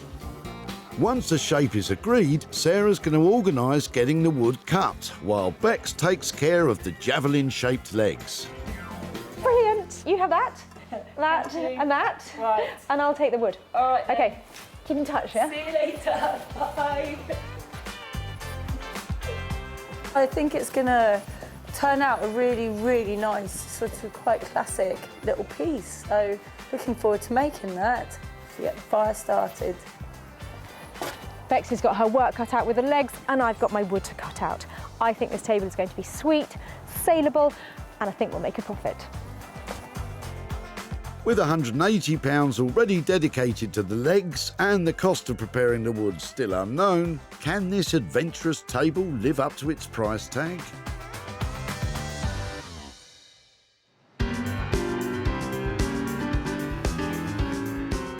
Manchester has arguably long been the North's creative capital, with musicians, artists and designers keeping it at the cutting edge. So it's no surprise that master upholsterer Anthony is on the lookout for something fashionable. Sarah's on her way today, so I'm quite excited that, you know, she's looking for what's on trend, what's out there, and kind of what's going to sell. Well, how about something that was on trend over 200 years ago? I hope he likes it. I think Anthony is the only man who's going to make this into something amazing for me, and he's going to have to use all of his skills if I'm going to make money. Anthony? How are we? We're good. Wait till you see what I've got for you. Should we just take it inside? Just don't say anything. Do you want to just stick it straight in my skip? It's not that bad.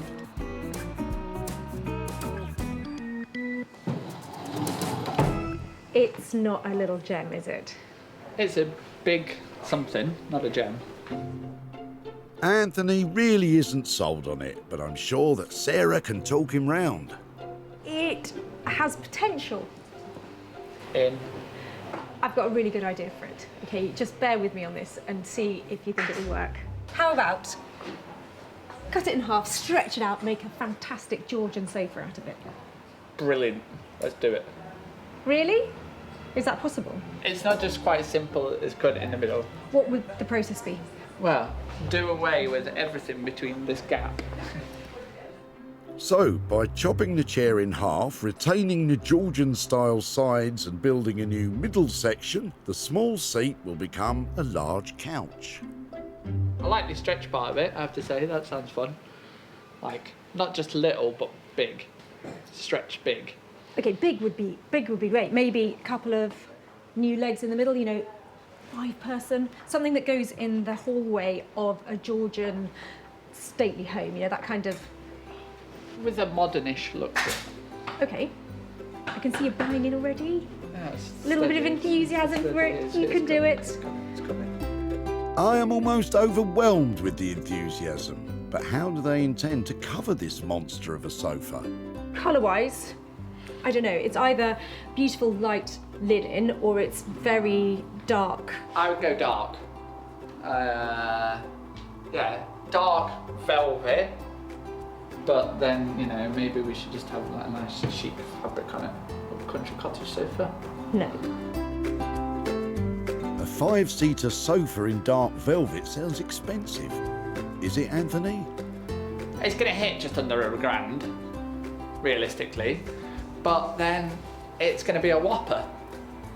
I mean, it might even take a few people to carry this bad boy out. I mean, it really is going to be a substantial size chair.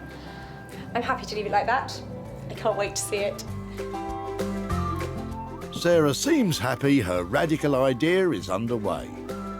Well, I think that is an excellent plan for that old chair, and between us, I think we're going to create something that looks absolutely amazing. But at a shade under £1,000, that budget is quite punchy. It better look fabulous. It's never just simple. It's never like, oh, Anthony, I've got this perfect chair for you. It's nice and light, just a bit of fabric on it, please, and we won't argue about the budget. Everything's good, do me proud. I'll come back for it, not tomorrow. I'll give you at least a week or two to do it. Run over. Glad you got that off your chest. Anthony is working with a budget in the region of £1,000 to turn this seat into a stretched out sofa. Will this job test the limits of even his skills?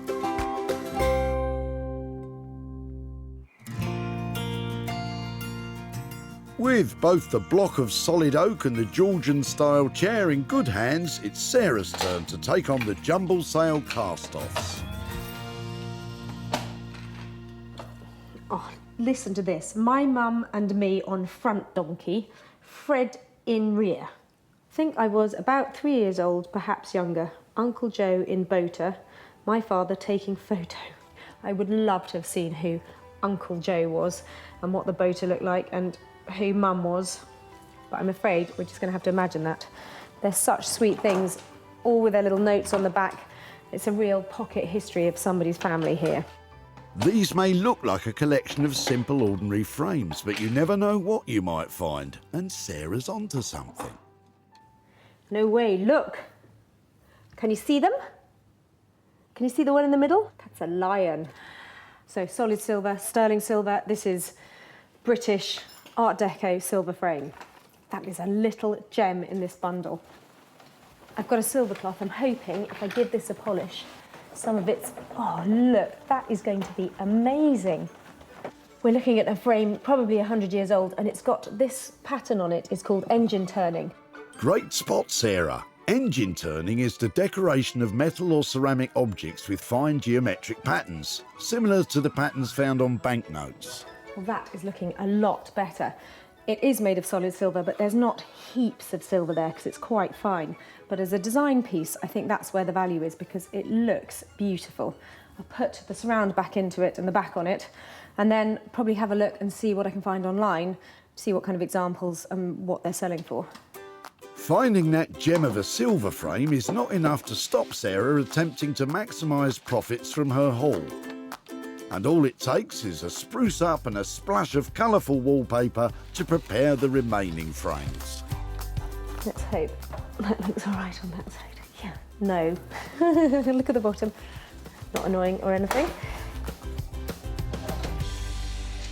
Now, what about that solid silver frame?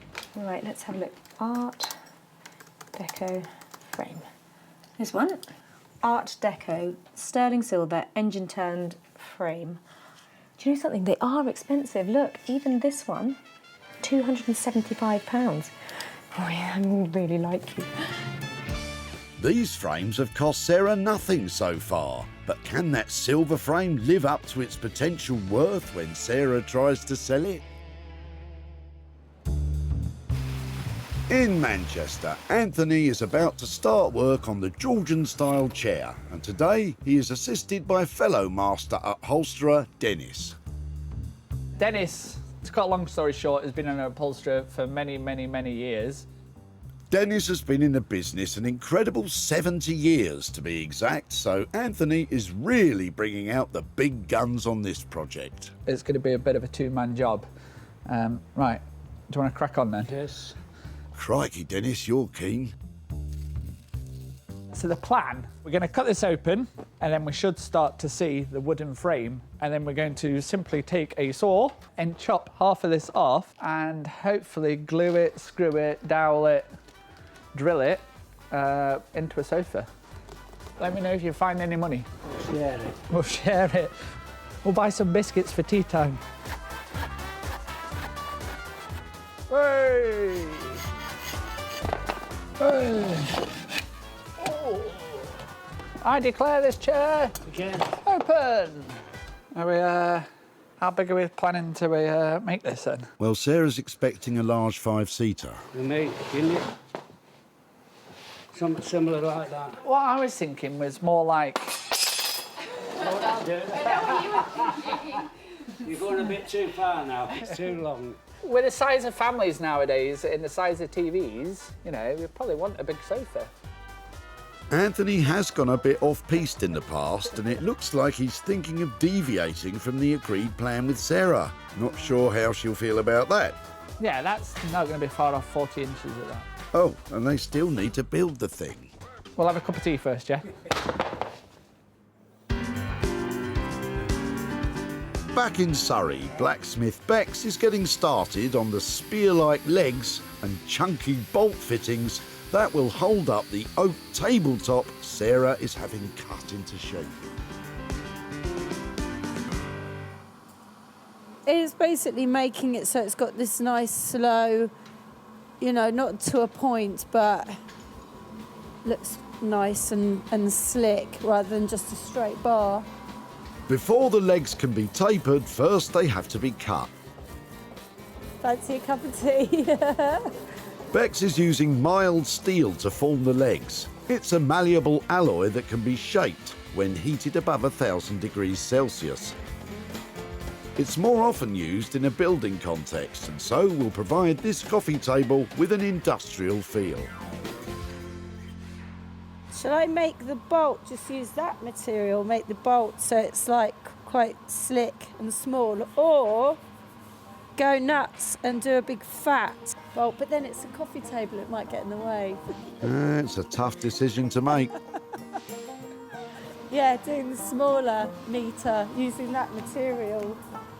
So, small and elegant is the way forward, and she can check out her design against the tabletop as Sarah has now returned the chunk of oak all shaped and finished. Oh wow, it's like a giant kidney bean.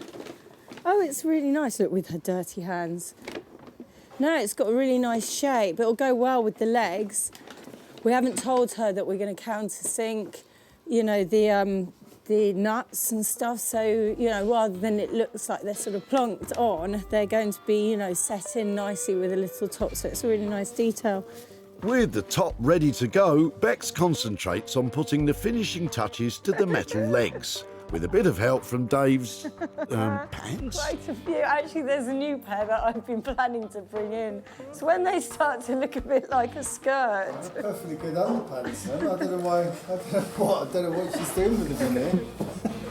Very, 4 or 5 years in them. Very unflattering, dear. Very unflattering. Poor Dave. Now all that's left to do is drill and stain the wood, fix it together, and then show Sarah. I can't wait to see this one. Hope she likes my nuts. Anyway, so mature. Right. Back in Manchester, there's been a small change of plan at Anthony's place. So originally we talked about doing it in an indigo kind of deep blue colour, but now we choose this kind of tulipy colour. But I'm not sure it's going to be one of Sarah's favourite colours, I've been told. Brave man, Anthony. Also, that sofa looks a lot smaller than the 5-seater you promised Sarah. How big is it? We cut it in half, and then we've now rebuilt it all. So we've kind of gone for, I think it's just under 54 inches wide in total. There was no scientific way of doing this. We basically clamped a bit of wood down and we stepped back and went, and then we had a position, when 2 people get on there, that's it, that's how we did it. And it's basically a chair, but just wider. Yeah, but that's very different from a large sofa. It's all about the sound. They're getting the right tension. So we're going to put another probably half a dozen this side, another half a dozen that side, and then we're going to weave them across. I can't stop twanging. Weave them across, and then opposites, and then individually, they're quite weak, but collectively, when they're all woven, they become nice and strong. Oh. The one pressure that we are under is just make sure we get it finished in time for her ladyship arriving. But it's so addictive. It's the wrong size, the wrong colour and potentially unfinished. But at least you'll be able to play Sarah a tune, Anthony.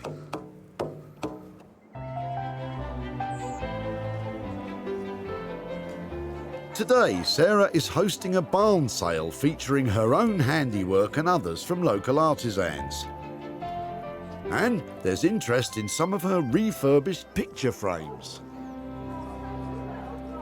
I think they're absolutely beautiful and they're just what I was looking for. Can I give you £10? Really? That would be, yes, it would be my pleasure.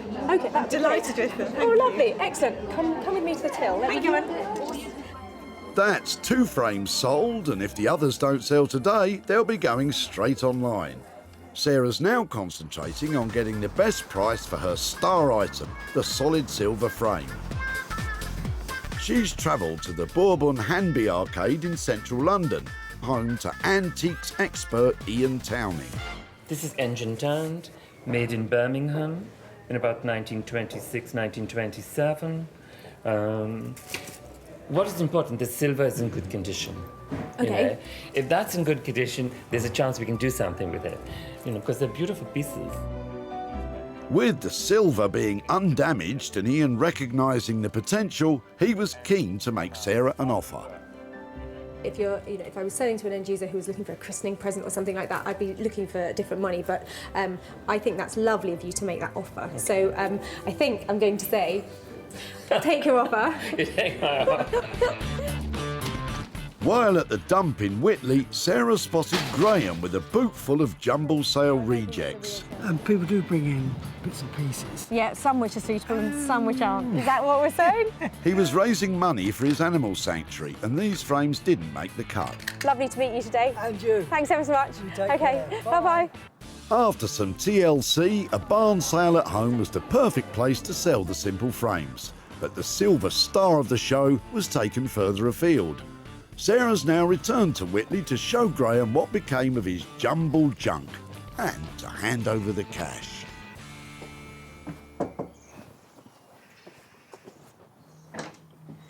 Hi, Graham. Hello, Sarah. Lovely to see you again. And you. Looks like you're busy. How many of these people have you got around here? Don't ask me to count. When I last saw you, you were having a big clear out of stuff before a sale, is that Just right? a bit, yeah. Yeah, and how did the sale go? Very well. Very well indeed. Now, the stuff that I took from you, there was a box which had some old frames in it. That's right. So I took the frames and used some old wallpaper. Oh, yes. That's amazing what you can, how it transfers itself from just a bit of old junk. That's amazing. Amongst them, there was a lovely frame, actually. It was an Art Deco silver frame. So I took it to London and I took it to an antique dealer and he made me a really good offer on it. I did accept the offer and there is some money for you, actually. There is £4 here. Oh, excellent. And £200 there. And that's all for you to do whatever you need to do with it. You're joking. Oh my God, that is amazing. That is amazing. That is definitely money for nothing there. There was no cost incurred sprucing up the old frames. Sarah made £10 from the barn sale, £150 from the Art Deco silver frame, and another £44 from selling 7 of the more simple frames online. That's £204 profit. Well, Graham was clearly so pleased with that, and you get a really warm, fuzzy feeling handing over money for nothing.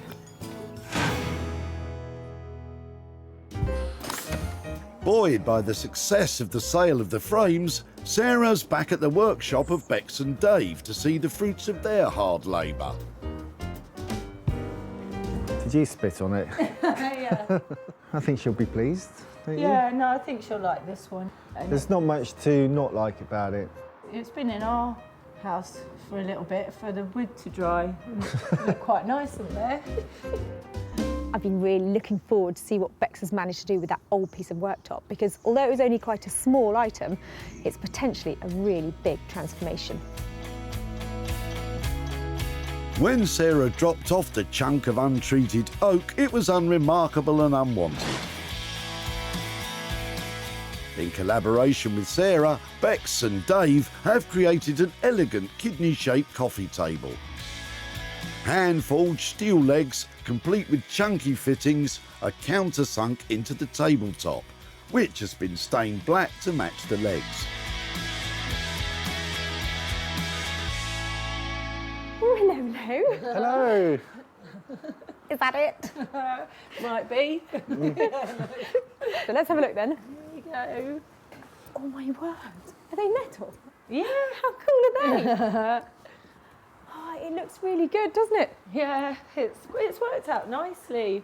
I thought it was going to be sort of less polished and a bit, you know, like metal-y, kind of rough. It's really fine. So tell me, was it a good thing to do? Was it a nice make? Yeah, no, definitely, because we got to do a bit of forging on it. So we made the nuts and we made taped the legs down just to have that nice sort of, you know, clean shape going down. These are great, aren't they? Because you can't get those off the shelf, can you? They look amazing. I think I cunningly chose a three-legged table because we were paying by the leg, weren't we? Like 60 quid a leg.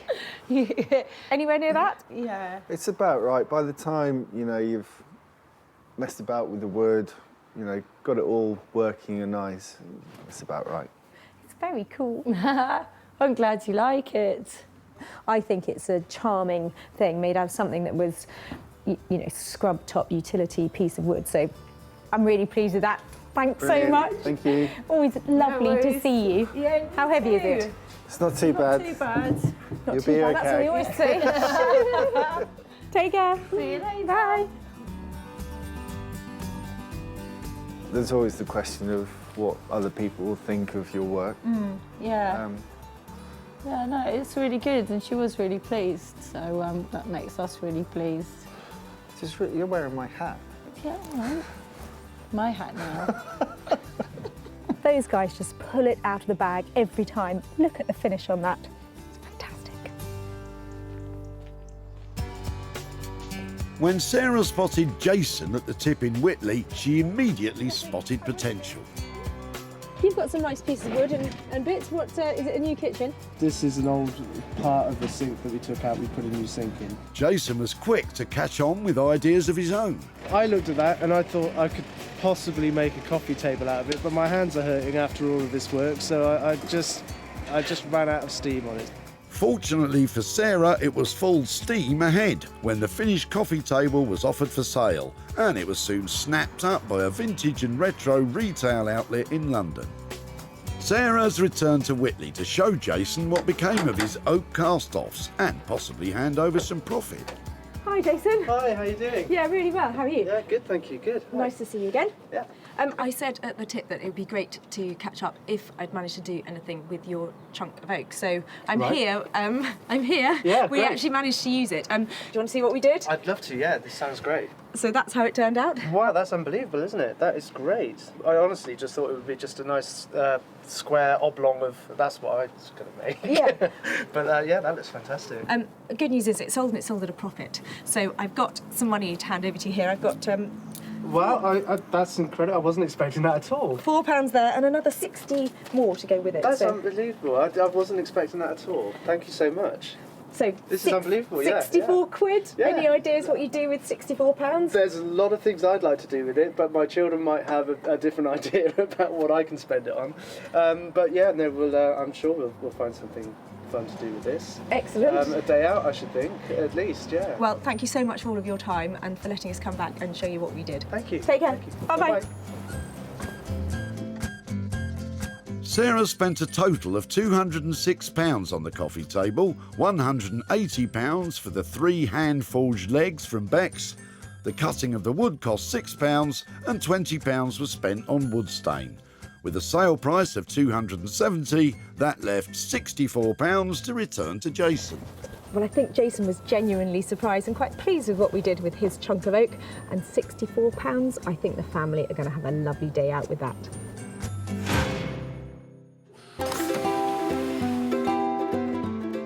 In Manchester, Anthony's been in a race against time to complete the Georgian-style chair he was tasked with converting into a modern 5-seater sofa. So Sarah's on her way and we're done, and with moments to spare.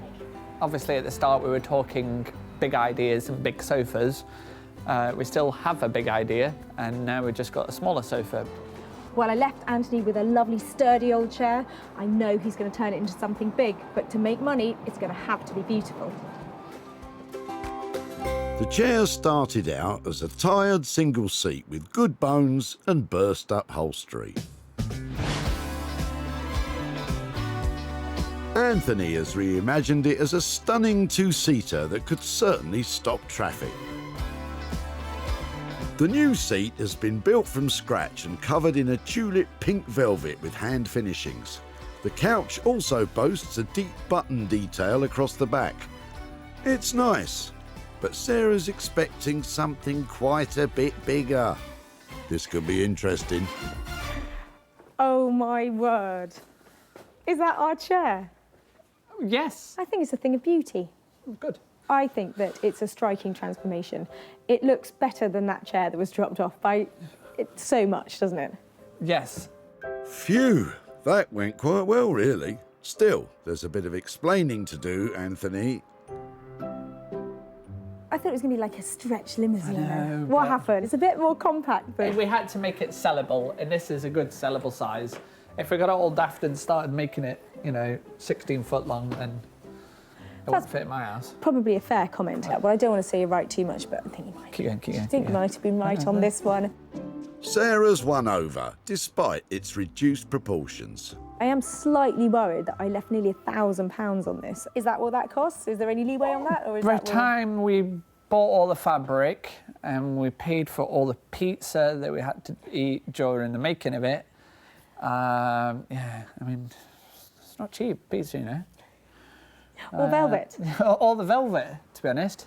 So you're telling me that that's... Yeah, the budget's that's- gone. Budget's gone. Budget's gone. I think you've done well, OK? If you can get it wrapped up for me, I'm going to get that taken away, whisked off to What some about? boutique somewhere, probably near here, and say thank you very much. Thank you very much.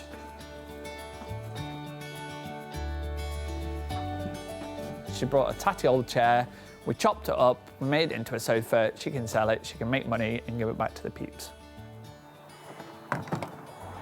Well, it's not quite as big as I expected, but I think it is quite beautiful, but I'm worried I might have my work cut out if I'm going to make a really big profit on it. As a transformation, that's a fantastic piece. When Sarah met John at the tip in Whitley, he was just about to chuck out his chintz. We were going to get it refurbished, but then we decided just to dump it. The chair badly needed an overhaul. It is tricky, isn't it? Because it's quite a lot of money to get them reupholstered. It is. But that suited Sarah down to a T. Are you a golfing man? Is that yours? That's mine. After a lot of hard work, that humble armchair has become a glamorous, hot, pink two-seater sofa. It didn't take long before this distinctive piece was catching the eye of Augustus Brandt Antiques in Petworth, who promptly snapped it up. Sarah's now returned to Whitley to show John what became of his old chair. But will there be a profit to hand over too? Hi there. Hello. Nice to see you again. Nice to see you again. How are you? I'm good, I'm good. I took your chair from the tip. Is this where it came from? Yeah, it was in the main room. We used it quite a lot, and then the arms went. So there's good news and bad news. Because it was so sturdy, it actually got cut in half. You cut it in half? Do you want to see what we did with it? Yeah, brace. Okay. Here is your chair in its new incarnation. I never imagined for a second that, I thought they would recover it and it would look something like we had before, but you would never have known by looking at that.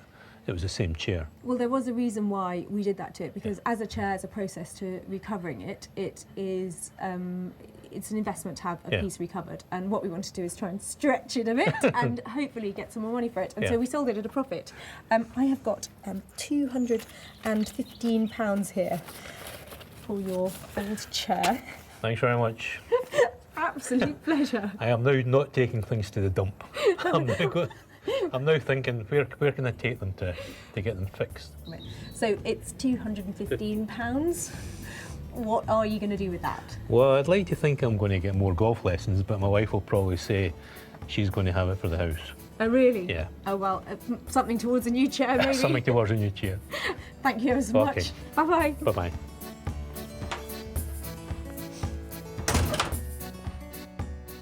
The original budget Anthony quoted for the work was in the region of £1,000, and he managed to do it for £985. The fuchsia pink sofa sold for £1,200, which left Sarah with a profit of £215 to return to John. Well, I don't think John was expecting that, but frankly, I don't think any of us were, because it was a stretch of the imagination. £215 of profit handed over, and although John might not be getting golf lessons, I think he's definitely going to be in his wife's good books.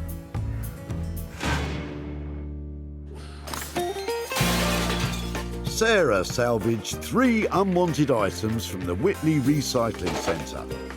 The chunk of oak was turned into a classy industrial coffee table.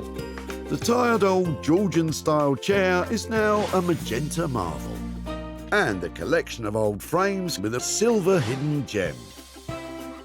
So who knew that a few bits of old rubbish could generate so much enthusiasm, creativity and hard cash?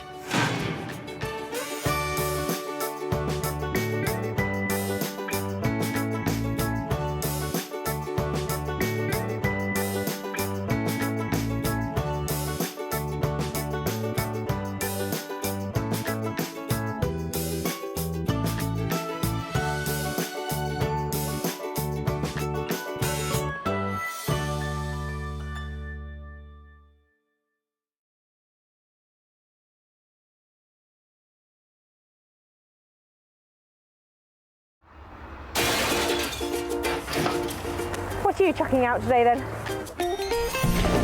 How do you make money for nothing? Don't throw them, don't throw them.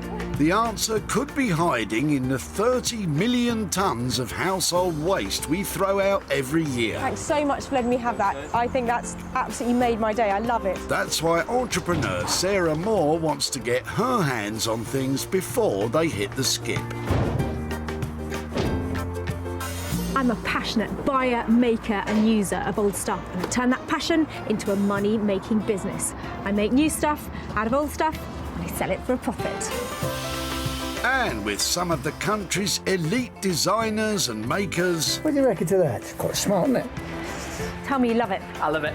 She can transform her finds into desirable... Isn't it amazing? Valuable... It's quite a statement piece. And hopefully saleable items. I'll take you down to the till, that's fantastic. If Sarah is successful, then she can hand the profits back to the very people who had no idea there was cash to be made from their trash. Wow, that's amazing.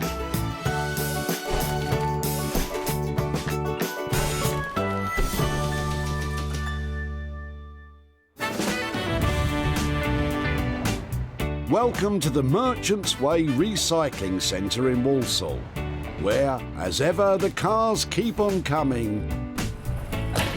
The trash is being tossed. Excuse me? And Sarah, she's on the prowl.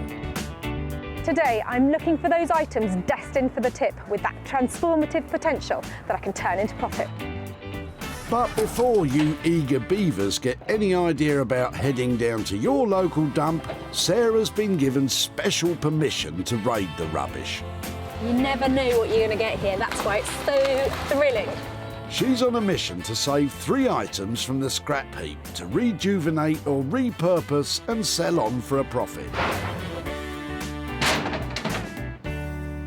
It looks like there's plenty of potential loot in Dave's boot. You've got a car full. What are you doing? This is my auntie's moving from a house to a apartment, but there's some real old stuff in here, I tell you. Surely, in amongst all this, Sarah can uncover an item to unleash her creativity upon. After all, she can make the useless useful, the awful awesome. I don't know where the head's gone to, I'm sure. Some items, though, are beyond even Sarah's skills, thankfully. Tell you what I'm liking the look of. What's that? Little stool or something? Yeah, it's a table. It's a telephone seat, isn't it? Back in the days before mobiles or cordless phones, you may have had one of these next to your telephone, so you could have a nice sit while you had a natter. I love its legs. I've got somebody who I'm working with who loves a leg. I nearly said something earlier. I'd sooner see your legs than them legs. Them legs do nothing for me. I'm sure when you take them jeans off, them legs will do better. Now, keep it clean. This is a respectable show. Let's get back to business, please. I really like that. I love the metal on it, and I like the look. Do you think I'll get more than the £5 for it if I do it up? You've saved it, that's the most important thing. I'll see what I can do with this little gem. Smash it. Lovely. Keep up the good work. So what would Dave's auntie make of all this? She'd be chuffed, absolutely chuffed. It's been part of her life for a long, long time. So if you end up recycling that, and that will be great. I know it's only small, but I think this is absolutely beautiful. These lines are classic, you know, they've got this 50s atomic look to it, and I think this will turn out to be a really pretty piece, and I know just who to take it to. Let's meet the man who'll be ringing the changes on this telephone seat.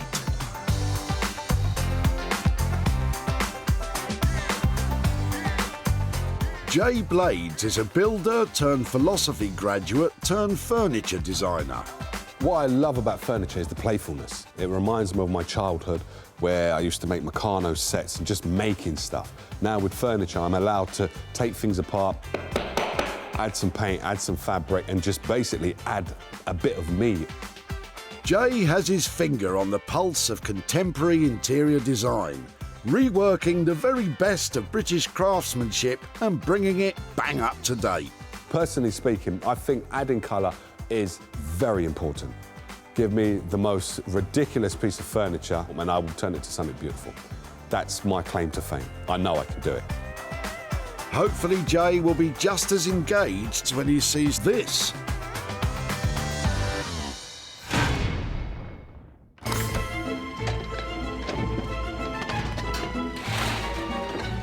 One item found, 2 to go. At the dump, there's a place for everything, and everything must go in its place. We go in metal, yeah. I'm now a recycling expert. Expert, you don't say. Well, let's put that to the test with a quick quiz. Plasterboard and rubbles down there. Ceramics and tiles up at the end, please. Yeah. Anything like a sofa bed, you can either put in large bulky items, or if it's a recliner chair, I put it in metal. Red cooking oil. Cooking oil, there's a recycling container over there, cooking oil. Correct, yeah. Impressive. Most impressive. Is there a once prized possession waiting to be cherished again in Richard's van? You got that well stacked up in there then? Yeah. Wow.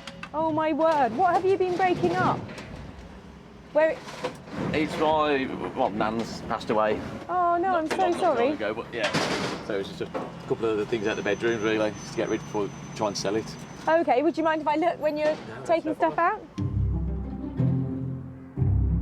Richard is happy for Sarah to have a look in his van, and perhaps rejuvenating an item belonging to his nan could, in a small way, be a tribute to her. You bad boy, look at that. It was typical nan and granddad's house, lots of sideboards, lots of... You're breaking my heart, do you know that? tables. I'd have loved that, I know I would. Beautiful and useful, you can't beat it. Now I like the look of that. That's lovely. Hidden in amongst the bits and bobs, Sarah thinks she's found the perfect item. So tell me about this. You haven't smashed this up? No, that was just on the end of the bed. Oh, wow. So it's all painted to look like wood. It's lovely. I want it. Can I have it? Yeah, perfect. No problem. Brilliant. Let me take that away. I think I should be able to carry that. That is lovely. Thank you so much. If Sarah's going to transform this old tin trunk into a treasure chest, she's going to need some serious help. But don't worry, she knows just the fella.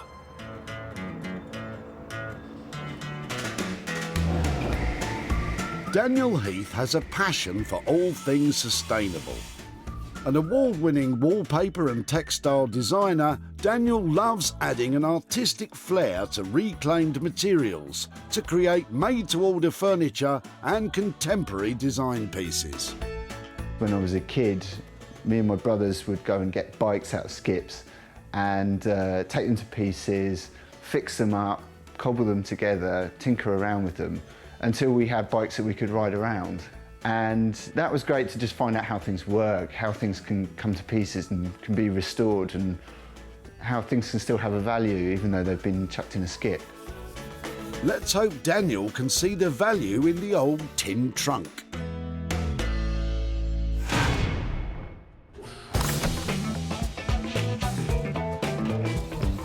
Sarah's got goodies for Jay and Daniel, but now she needs to find an item for herself. The day is almost done. She better get cracking. We're having a smashing time at the dump. When it comes to cleaning out the cupboards, we might say take it to the tip. But Sarah, she's got a tip or two on how to make recycling that rubbish pay off. So slow down there, Nadim. Oh, just before you throw those away, what were these for? Oh, we just done some... Pop them down, relax, relax. I just made some drawers at home. Oh, really? Yeah, so that's what the blocks are for. Brilliant. Yeah. How many have you got? Oh, I've got plenty.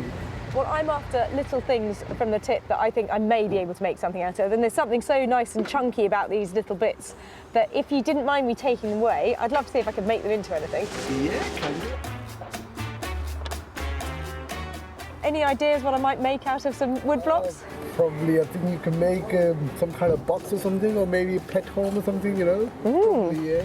Excellent. I've got my work cut out there then. Right, that's loads to play with there. Look at that. I'm sure you can do quite a lot because I've been told they're quite handy stuff to keep them, and probably you can make something out of it, but I'm not obviously a person who would know much about it. But yeah, I'm sure you can definitely do something with it. Yep, you sure could. You could chuck them in the tip. I have no idea what she's going to do with these. There's something about it that just screams children. I don't know why. I think it's that sort of old children's toy of blocks, but I think that these can be made into something probably for decoration. I'm thinking maybe a row of houses or something out of these. Just a bit of fun, a couple of quid each, but because I've got quite a few of them, there is a chance that I might make a few quid out of them. Sarah's scavenged her 3 items. Jay will be getting to grips with the lovely legs on the telephone seat. Daniel will transform the tin trunk from shabby to chic. And Sarah will get creative with these cast-aside cut-offs. Well, today has been full of surprises, and although the items I've gathered don't look like much at the moment, I'm certain I'm going to make some money for nothing.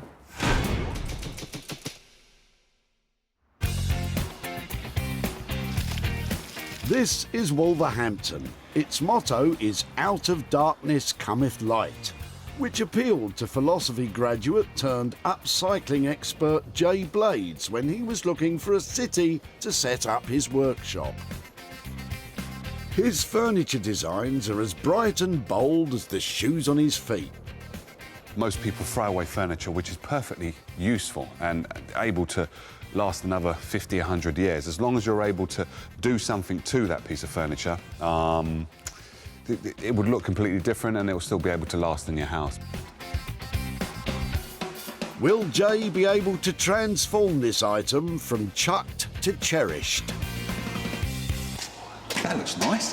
It's a gem. Is it no, so it looked like it was leather. No, it's not. It's a telephone chair, hall chair kind of thing. What do you reckon? It looks really, really cool. I love the legs. I saw the legs and I thought of you. Yeah, most definitely. This is me all over. I think the fabric is the thing that's going to make this shine. Is it leather? Is it velvet? I love working with leather or velvet, and I think they ooze luxury. So if we want to sell this for quite a bit of money because of the style it is, it should be quite a bit. And this is quite unique. I've never seen anything like this before, so we're going to make this one of those kind of like spectacular pieces. That sounds fantastic. Yeah. But what are we thinking about in terms of budget for it? If you're working with something like leather pushes it up a bit because you have to buy a whole hide. They don't sell them in halves that I know of anyway. And I would love to work in a leather. So the leather alone, we could be looking at least 60, I'd say £60 to cover that. I'm probably looking at 150 quid maximum on it, so I think that might define what you get to put on the seat. Sounds like Jay's big plans to blow the cobwebs away come with a big price tag. His leather dream is being crushed by Sarah's bottom line. I leave you with 60 quid. If you struggle on the fabric, then maybe I've got another £5 or another tenner to spend. But OK. 60 to 70, no more than 70. Don't spend more than 70. No more. OK, that's a deal. You take care, yeah? Bye. OK. There's something really special about that telephone chair, and Jay picks up on that. He's so good to work with because he knows about leaving a little bit of margin in it for everybody. I think he's going to create something really special. The fabric is going to be the wow factor, and also with the fabric being the wow factor, the legs, the sides have to complement it as well. So this one's going to be quite interesting. Sarah and Jay agree this chair needs a modern makeover, but can Jay do it within his 60 to 70 quid budget?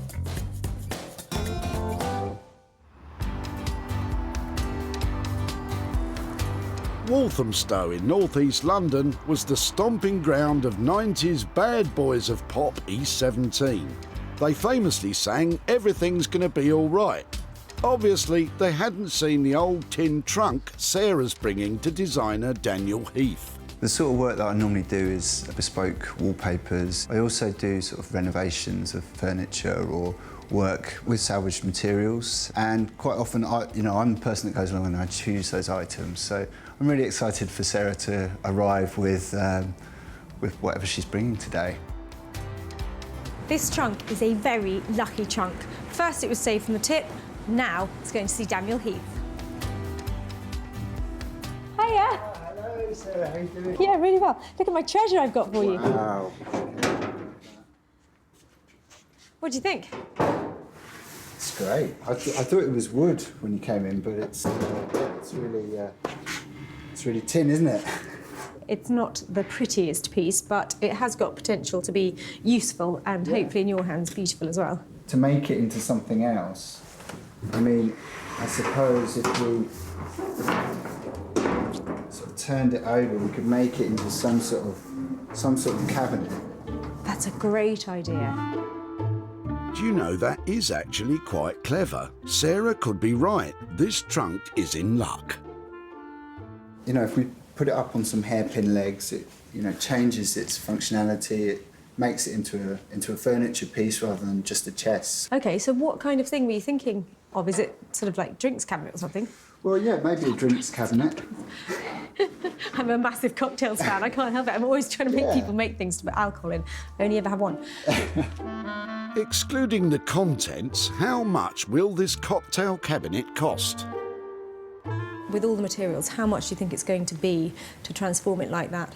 I think we could probably do it for around 275. You're making it into something that is aspirational, aren't you? Not everybody has one hanging around at home, do you? And I think that 275, I've got margin to make on that. And can I mix the first cocktail? You certainly can, you certainly can. I'll have one too. OK, what do you like? I actually like a White Russian. C for the White Russians. Great. I I hope that Daniel cracks on with that trunk and finishes it really quickly, because I want to be back here having celebratory drinks and counting the profit I might make. Sarah's intoxicated on the profit potential, but I'm thinking cocktail cabinets are a niche market. I'm really glad Sarah's brought this along because I think, you know, I'm going to have to do something that I haven't really done before. You know, I haven't done a cocktail cabinet before, so let's make this one into a really special one. Daniel's agreed a fee of £275, including labour and materials, to turn this dreary tin trunk into a glamorous cocktail cabinet.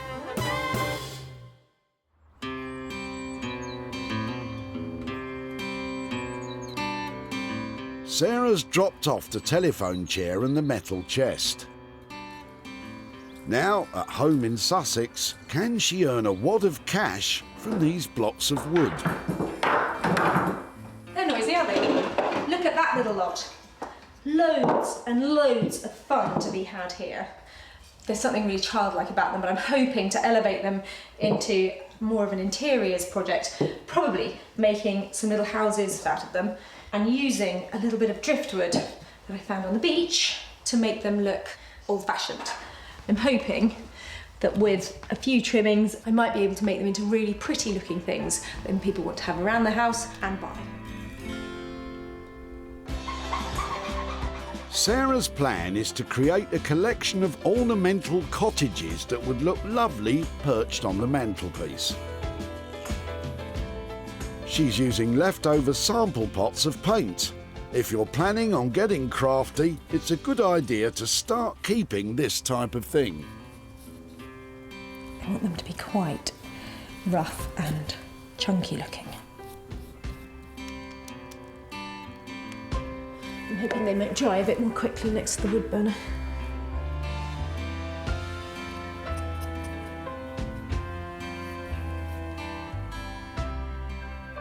What I want to do is knock the edges off this a bit, rough it up, and then I'm going to put a door on it, paint some windows and stick the roof on.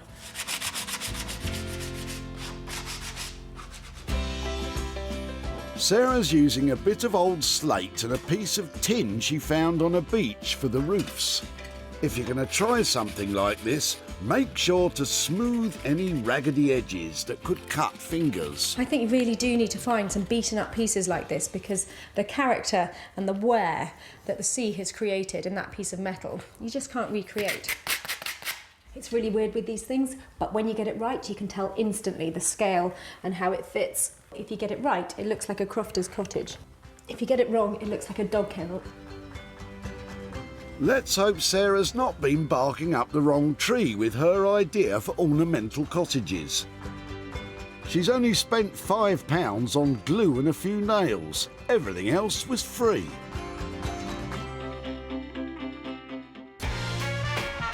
Let's make our way back to Wolverhampton, where Jay's modern makeover of the telephone chair is well underway. And what is this I spy? The luxurious leather that was ruled out as being too expensive. Tell all, Jay.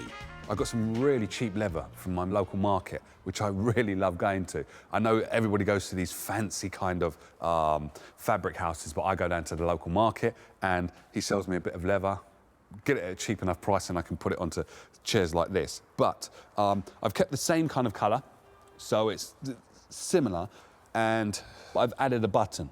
The reason why I do upholstery first sometimes is because I want to see how the fabric looks and then add the colour with the paint. I know I'm going to be adding this colour somewhere. We put the kind of cushion on the back, but to tell the truth, I don't like the cushion. I think it doesn't work. I think it looks so cool without the cushion, it's unbelievable. The back just destroys it.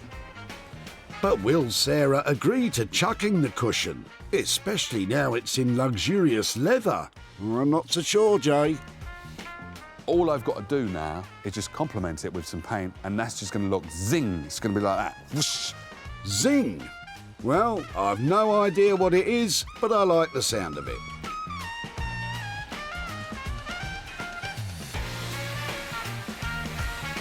Jay is using an electric sander to expose the natural grain of the wood.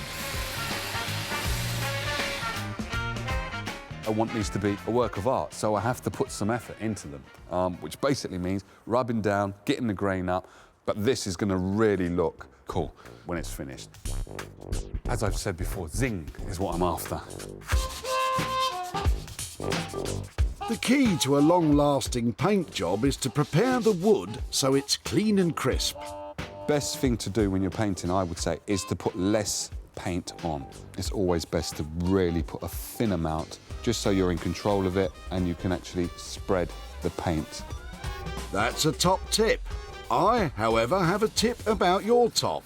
If you're painting, best not to wear a pristine designer white shirt. Wow. That's the first time that's ever happened. That's quite amazing.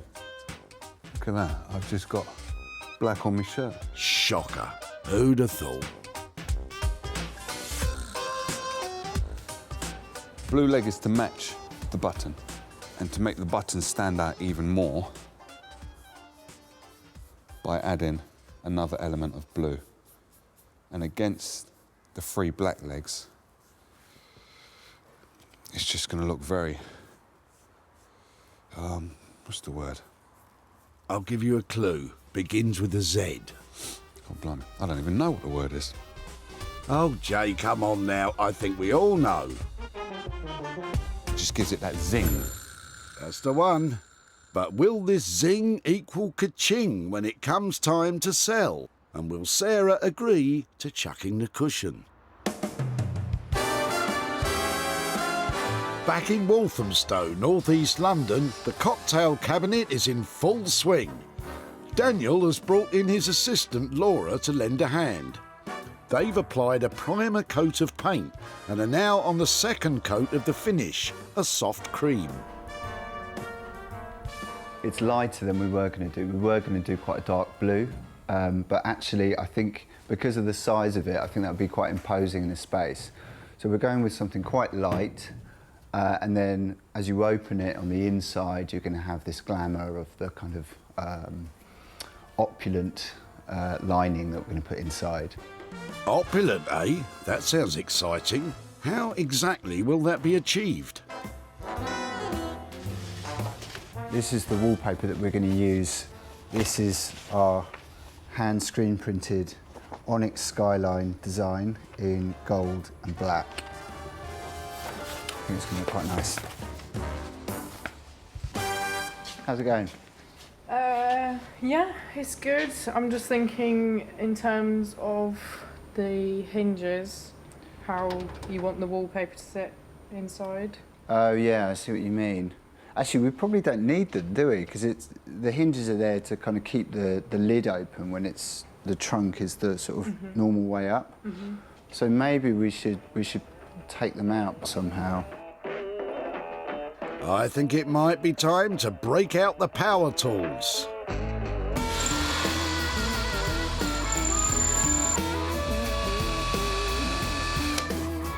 How's it going? Not particularly well. How come? Doesn't seem to be going through enough on this side, but I think it's just a bit of perseverance and should get it off. Perseverance and a crowbar. When the drill won't do the job and the crowbar just won't cut it, what you gonna do? Look at those sparks fly.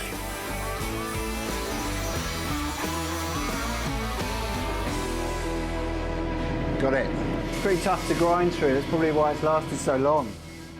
I'm not sure how much longer it'll last now it's in your hands, Daniel. Whoops-a-daisy. It went. One problem solved, but another presents itself. The paint is chipping. Daniel's been using a paint designed for interior metals such as radiators, but it might not be up to the task in hand. I just don't know whether it's strong enough. Do you know what I mean? It's back to the drawing board for Daniel.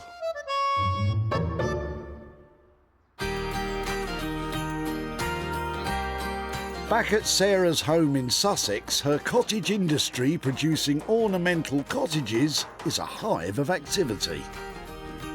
I've been practicing windows to try and see what looks best. I think I'm just going to paint them on using that little square brush.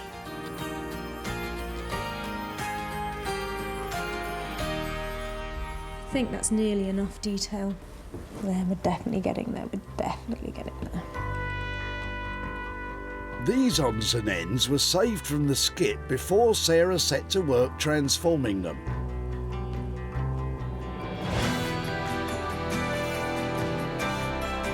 Well now, aren't these little treasures?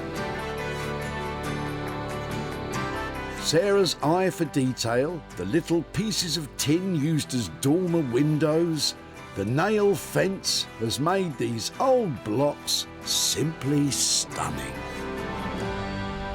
I am delighted that I found these little blocks of wood because I would never have dreamt up these houses if I hadn't been inspired by that find.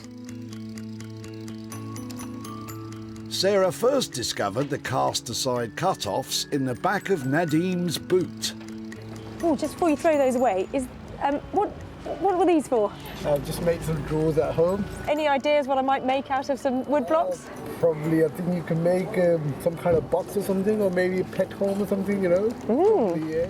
A box or a pet home. Excellent ideas. Sarah didn't go with them, though. Sarah posted photos of the 6 ornaments on her social media page with price tags attached. Bramble, do you want to see the houses? What do you think, Bramble? 1 bark bad, 2 barks good. They had Bramble's bark of approval and they quickly started selling. Now Sarah's making her way to Nadim's home to tell him what became of his blocks of wood. Hello. Hi, Nadim. Hi. You okay? Yeah, very well, very well. I said at the tip when you dropped off your wood blocks that I'd come back and catch up with you, and I've got some pictures to show you how it ended up. So here is how you probably remember them. That's right, yeah. And this is how they ended up. Wow, that's amazing. Is that the same wood, is it? It is the same wood. Wow. So there's a few more pictures to show you. I mean, that looked like a great artwork. I mean, I'm really impressed. That's amazing. That looked really good.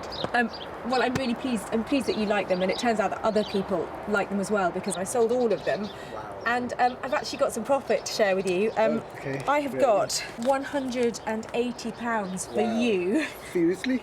Yeah. Do you have an idea about what you might spend it on? I don't know. I'll probably just take my mum out for dinner or something. So yeah, it's amazing. It's great. Oh, lovely. Yeah. Yeah. Well, I really enjoyed working on them. I'm glad I was there when you dropped them off, and thank you so much, and for your time today as well. It's a pleasure meeting as well, and thank you very much for that as well. Absolute pleasure. Take care. Bye bye. Thank you. Bye-bye. Well, that was a really lovely ending to the story of those blocks of wood because I enjoyed working on them. I think Nadim was quite surprised with what we did with them, and he gets to take his mum out for dinner with the money. Sarah spent £5 on a few fixings. The cottages sold for a total of 185 quid. That leaves £180 for Nadim and his mum. The blocks of wood were a big success for Sarah. In Wolverhampton, Jay's putting the finishing touches to the telephone chair. Will Sarah give the thumbs up or down to Jay's handiwork? I can't wait to see what Jay has done with that poor little redundant telephone chair. I'm hoping he's given it a new lease of life and a purpose again. Sarah and Jay were both hung up on the smooth curves and slender legs of this item, but it didn't mean a thing because it didn't have that zing.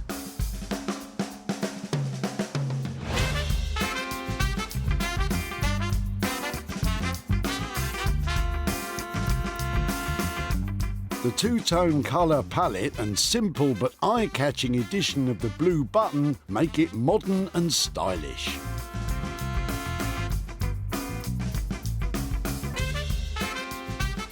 Jay's left the back bar untouched. It's chipped and cracked, but contrasts nicely with the sleek finish of the paintwork. A talking point. hinting at the chair's history. And of course the leather, a touch of extravagance, exactly what Sarah was after. Now, this is how Jay would like the chair to look, but for Sarah's viewing, he'll bring back the cushion and try to smooth talk her round to his way of thinking. Good luck with that. You like it? Let me look at it. It's leather. It's leather, yes. I thought I'd push the boat out a bit, just a wee bit. It's luxury. It is luxury. The one thing I don't like is I don't like the back. I think it doesn't look good with the back on there, but the back off, now that is style. For me, it just doesn't look... When you look at it, because no one has a chair up that high anyway, really. But it just looks cool. Really, really cool. That could work. Will she or won't she? Personally, I'm on Team J. And now it looks naff. Cool. Yeah, baby! You're completely right. This is luxury, classy, designer, and that is sluggish, isn't it? Yeah, it's just, it's not good. But that works. That looks, I think that looks really, really cool. You've done well there. You've done well. I have done well. Thank you. Thank you. Let's put it back on its pedestal so I can have a proper look, because that, the legs, you've got such a great eye. It's beautiful, I think. It just oozes style, sex appeal. It's one of the most stylish things I've ever produced. And because Jay did a deal on the leather, he hasn't burst his budget. He completed the work for £60. The leather, you normally buy a leather hide and it can be like £250, but I've got a man at my local market and he sells me leather hides really, really cheap, and this was like an off-cut of one, and like, yeah, it just worked. It's the business, isn't it? It may look the business, but will it be a good bit of business? The proof as ever will be in the profit. Well, Jay has definitely managed to get some life back into the old stool. And I'm going to make a bit of money on it because the design is great and it's got a very strong look now. Sarah first spied this leggy lovely in Dave's boot. Who's that? Little stool or something? Yes. It's the telephone With the seat, back. isn't it? It belonged to Dave's auntie. It's been part of my life for a long, long time. So if you end up recycling that, and that will be great. All the vintage chair needed was a little va-va-voom. Made over to the max, it was an easy sell for Sarah through a specialist antique and upcycling shop in London. And now she's on her way to Dave's house to surprise him with the good news.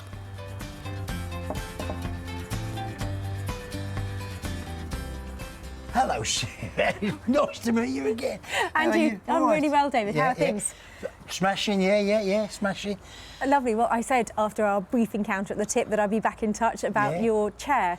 It belongs to your aunt, didn't it? That's right, she was downsizing, yeah. I work with a guy called Jay Blades who takes a lot of mid-century furniture like yours and really makes it look amazing. So, do you want to see what he did with it? Yeah, I'd love to. I think you probably remember it looking... Yes. Looking like that. Yeah. After he finished with it, it looked like that. Excellent, yeah. Absolutely unrecognisable, really, yeah. What do you think your auntie would think about that? She'd be amazed, really, and just pleased that, you know, I think that generation don't throw things away, do they? You know what I mean? But, yeah, she'd be chuffed. I took it to a shop in London. It did sell, and I'm really pleased to say it sold at a profit as well. I've got £60 here to give to you. For me? For you, for your old chair. I think it's a good to my auntie, actually. I think I've sorted me out. I think she'll have that. But yeah. Excellent. And any idea what does she like? What kind of interests did she have? She likes theatre and, you know, arty things like that. Now she's a pensioner. I'll say just treat yourself to whatever you want to do. Seems a good idea, doesn't it? Yeah. It was my auntie's at the end of the day. I was just... The messenger? The messenger, yeah. Well, that's lovely. Well, that's say fabulous. thank That's you very great. much to her, and thank will you for your time and for letting us, take it away and do something with it. It's going to make a lot of people very happy now. Well, it's been me happy and you happy. There's no losers. No losers. No losers, yeah. Exactly. Smash it. Take care. Thanks ever so much. Thank you. Bye-bye. Bye. Jay charged Sarah £60 to transform Dave's auntie's chair. Sarah sold it for £120, turning a profit of £60.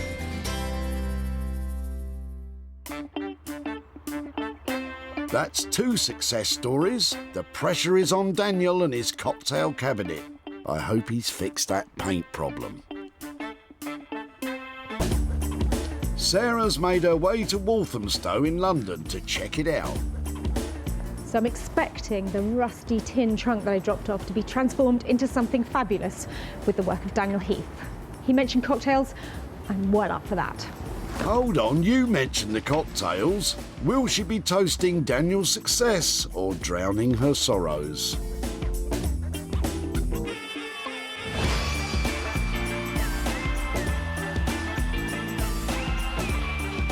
The bold blue gloss paint was a brave choice. It immediately attracts the eye and makes this item a focal point in any room, just as a cocktail cabinet should.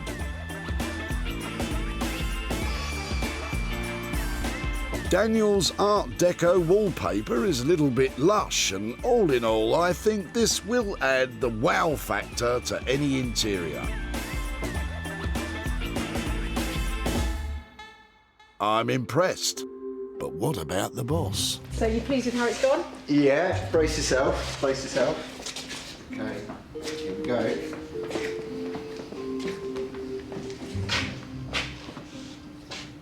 It's so cool, isn't it? Oh, Daniel, it's really cool, isn't it? It's quite fun, yeah. And lovely little brass details. Those are really good, aren't they? Yeah, so the brass and the blue really sort of complement each other. And then we've got some of that colouring coming into the print and the back as well. Yeah, nice to see that with the lovely wallpaper. We did flip-flop a bit on colour. In the end, we wanted to have quite a hardy finish on it, so we used quite a strong metal paint. So yeah, that's how we ended up with the blue. Oh, well, I'm loving the gloss and the detail. It's lovely seeing it floating up on those legs. Did you have to make them, or did you manage to buy them? I bought them in the end because I found a guy that mainly makes hairpin legs, and thinking about bringing it in on budget, if I'd have bought the materials and welded it here, it would have cost more. So it far exceeds my expectation of what should have been done with that old tin trunk. It was never going to end up like this, and the fact that you have seen the vision to do it, I think is brilliant work. Thank you so Great. much. Thank you, Sarah. Cheers. Daniel's done an outstanding job and bang on budget. That went well. It's one of the more characterful pieces, so I'm glad that it was well received. Sarah first came across the old tin trunk in Richard's van. Now, I like the look of that. That's lovely. I want it. Can I have it? Yeah, perfect. No problem. Brilliant. Let me take that away. I think I should be able to carry that. And Sarah picked Bright Spark Daniel to give it a new lease of life.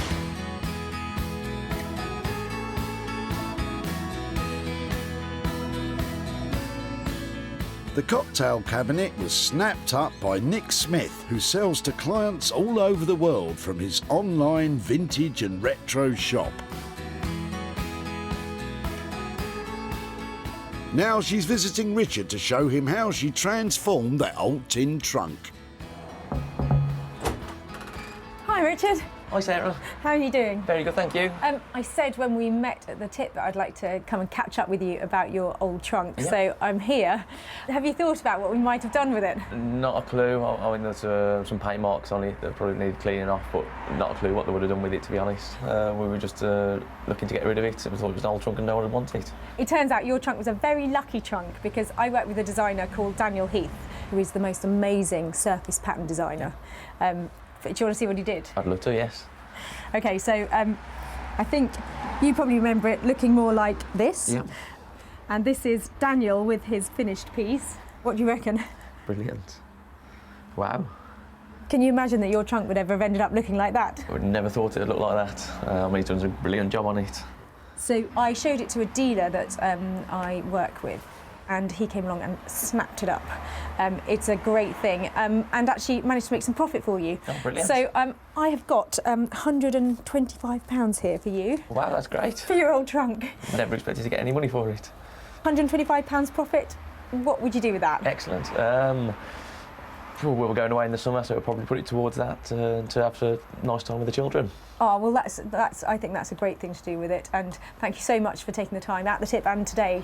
No problem at all. Let me catch up with you. That's Take brilliant. care. Thank you ever so much. Thank you. Okay, bye-bye. Bye now. I think both Richard and I were surprised with how much Daniel managed to achieve with that old trunk. And it sounds like the family are going to have a few special treats on holiday now. So Daniel charged Sarah £275 for the makeover. Sarah sold it to Nick for £400. And Richard gets to put £125 into the holiday kitty.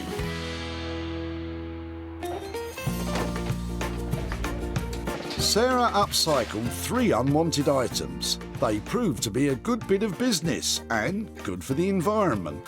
Rather than being chucked in the landfill, they're being cherished in a home.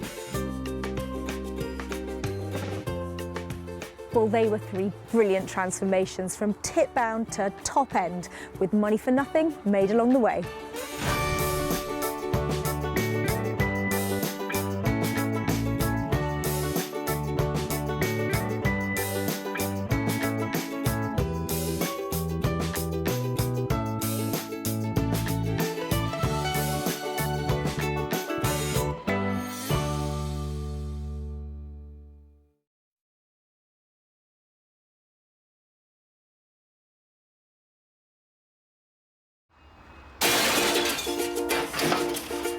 Oh, just before you throw those away. How do you make money for nothing? Can I have it? You can have it, yeah. The answer could be hiding in the 30 million tonnes of household waste we throw out every year. Now this is one seriously unusual tip find. That's why entrepreneur Sarah Moore wants to get her hands on things before they hit the skip. I'm a passionate user, maker and buyer of old stuff, and I've turned my passion into a money-making business. I make new stuff out of old stuff, and I sell it for profit. And with some of the country's elite designers and makers... These were going to be thrown away? Seriously? I love it, love it, love it.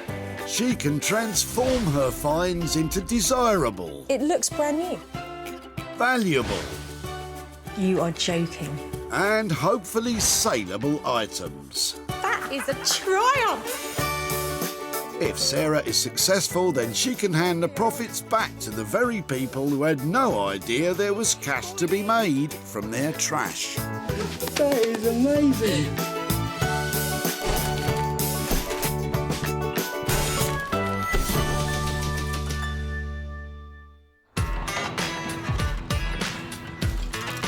Welcome to the West Midlands. Sarah's at the Walsall Recycling Centre. She's on the hunt for a hunk of junk that can be transformed into a chunk of change. I love turning a profit where others see trash. Making old stuff that's drab into desirable and fab is just so satisfying.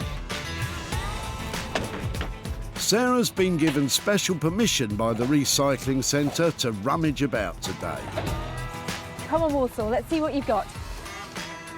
She's on the lookout for 3 items she can bring back to life and sell on for a profit. Sarah is casting admiring glances at the junk in Keith's trunk. Are you chucking the chair? You are, aren't you? Yeah. You can't. You've got to let me have it. Have it if you want. Keith's clearing out the flat he rented to a loyal lodger who has now moved on to a nursing home. She was 90 how old? It's 91. 91, lovely, and last local. October, and she'd been my tenant for 22 years. Fantastic. So you don't think she'd mind us having her No, old not chair? at all. No. Can I have a sit? Yeah. Is it comfy? I've never. Oh, no idea. I've never sat in it. It's great. It's lovely. And do you think I'll be able to do anything with it or make any money out of it? Yeah. How much do you reckon? £5. £5. £5. I'm definitely going to make you £5. Right. Thanks ever so much. Okay, then. If anyone can scrape a profit from this chair, it's Sarah. But not if she scrapes Keith's car with it first. Ooh, careful. The design of the chair is good, isn't it? You know, to make one of those now would cost a lot of money. Definitely. Check this out. It's retro, it's ruined, but it looks like it's got so much potential. And I think it's going to look $1 million and hopefully make a pretty penny too. The best bit is the transformation is going to be da, da, da. It's going to be amazing. Sarah says retro. I say, oh no. Let's find out who she's picked to help make this seat saleable.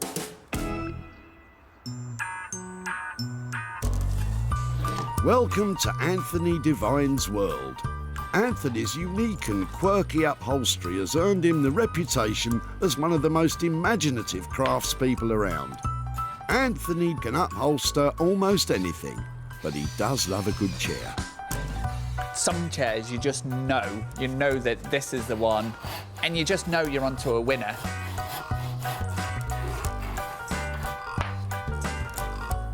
You can look beyond the kind of the dirt and the holes and the grime, and you think, yes, we've got a gem here. And then it's a matter of teaming it up with the right fabric. And then from ugly ducklings are beautiful swans. He may be hoping for a beautiful swan, but this one might be a lame duck.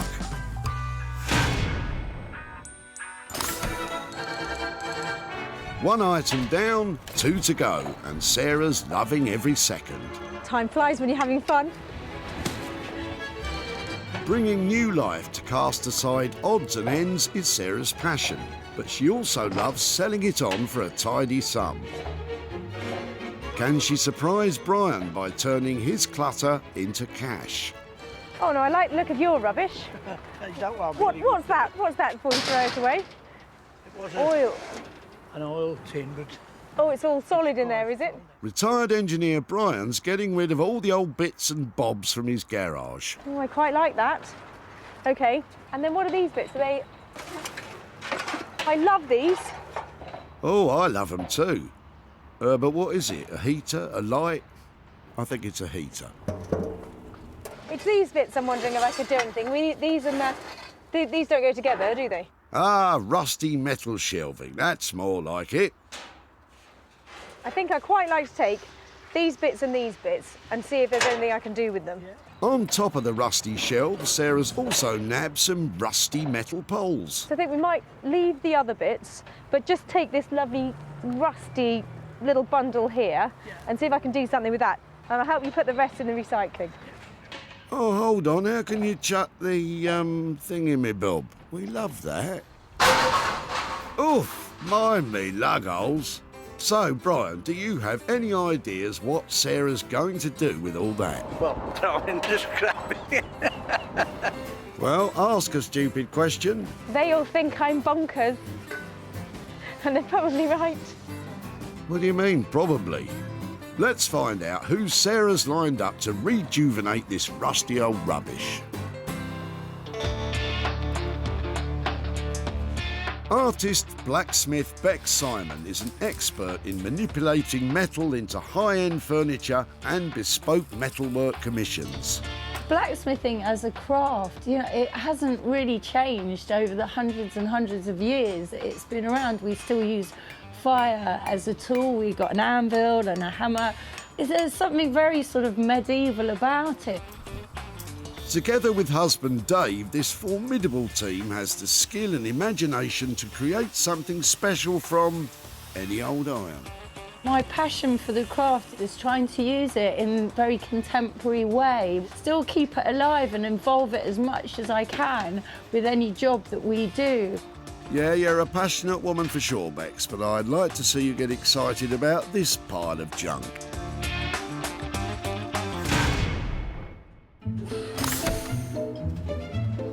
Back at the dump, Sarah's now searching for an item she can transform from people's cast-offs. Sometimes it can be hard to say goodbye to sentimental items, and sometimes not. What are you throwing out then? It was a picture of my partner's first wife. Which skip would you like, that one? In the rubbish? Smashing. Oh, how lovely was that? Oh, a day at the dump can be so therapeutic. But back to business, and Sarah thinks she's spied something good underneath John's bush. You've got your work cut out. I'll come back in a moment when you've got rid of your greenery. Are you sure you see something under there, Sarah? Old curtains lining the bottom of his boot, of course. Wow. Do you know what that is? No. That's vintage Sanderson fabric. I can understand it. Okay. From a very, very expensive house. Is it? Yes. Somewhere where you live? Somewhere that I bought. Really? Have you got any more of them? Founded in 1860, Sanderson is an internationally renowned brand of quintessentially English fabrics. They're a slightly different look. I can't tell if they're... That's it, Sarah. Give them a good sniff. For those of you not watching in Aroma Vision, they're a bit stinky. They don't make them like this anymore, do they? I think that this is what I'm looking for. The floral stuff is definitely appealing. Thank you so much. This could be a real rags to riches story for John. What does he think Sarah can conjure up with these cast-off curtains? Make some curtains, I don't know. Oh, John, it's curtains for you, mate. Definitely worth rescuing. Probably 1950s stuff. And I know this is a personal passion. I love old floral fabrics, but there are lots of other people who like it too. Sarah's excited. You can tell when I like something, can't you? I want to take it home. In fact, I probably want to wear it. What do you think? Wedding dress? Oh, it was love at first sight. Dump site, that is. Sarah has salvaged her 3 items. Anthony will transform the chair from well-worn to wonderful. Bex will get to grips with the heavy metal, and Sarah will bring back flower power with the curtains. Today has been terrific. Now just a small matter of turning tip trash into treasured possessions. No pressure then.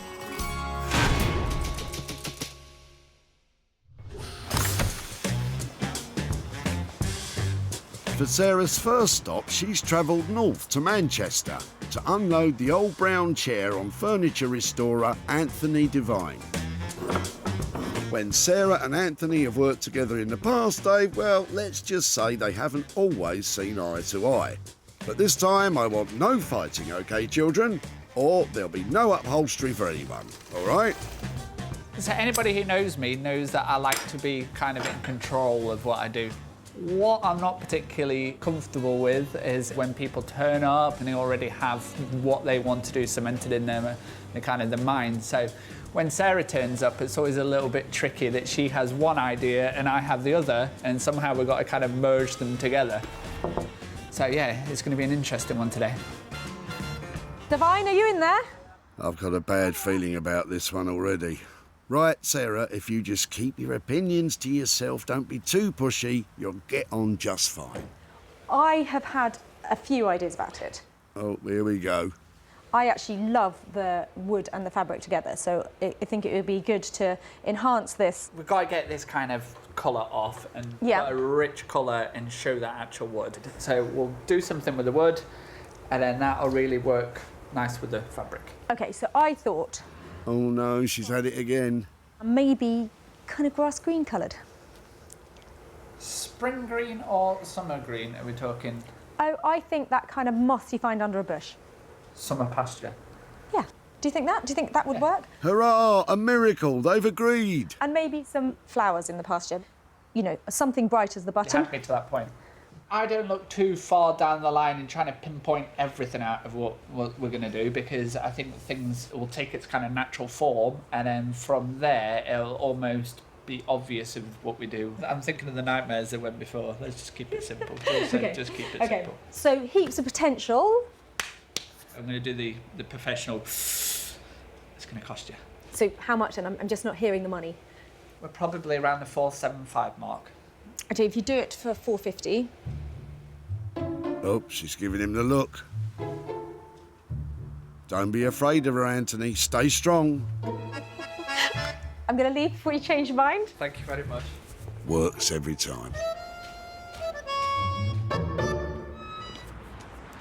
Well, after a slightly tense negotiation, I think we've got where we need to be with that chair. It's going to look amazing. Grass green, brilliant. With the chair coming in at £450, the plan is simple, grassy and mossy. But is Sarah going to like it when Anthony inevitably does whatever he's going to do to it?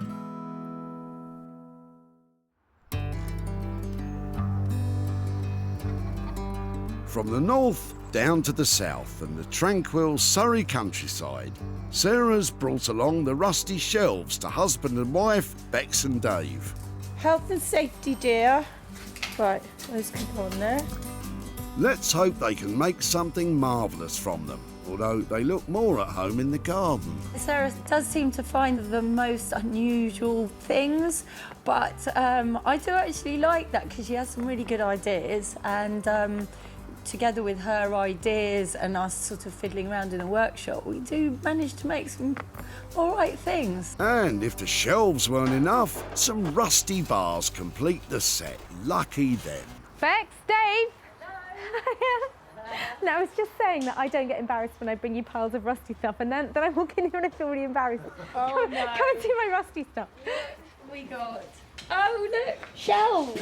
This is high-end interiors cabinet. It just looks like shelves at the moment.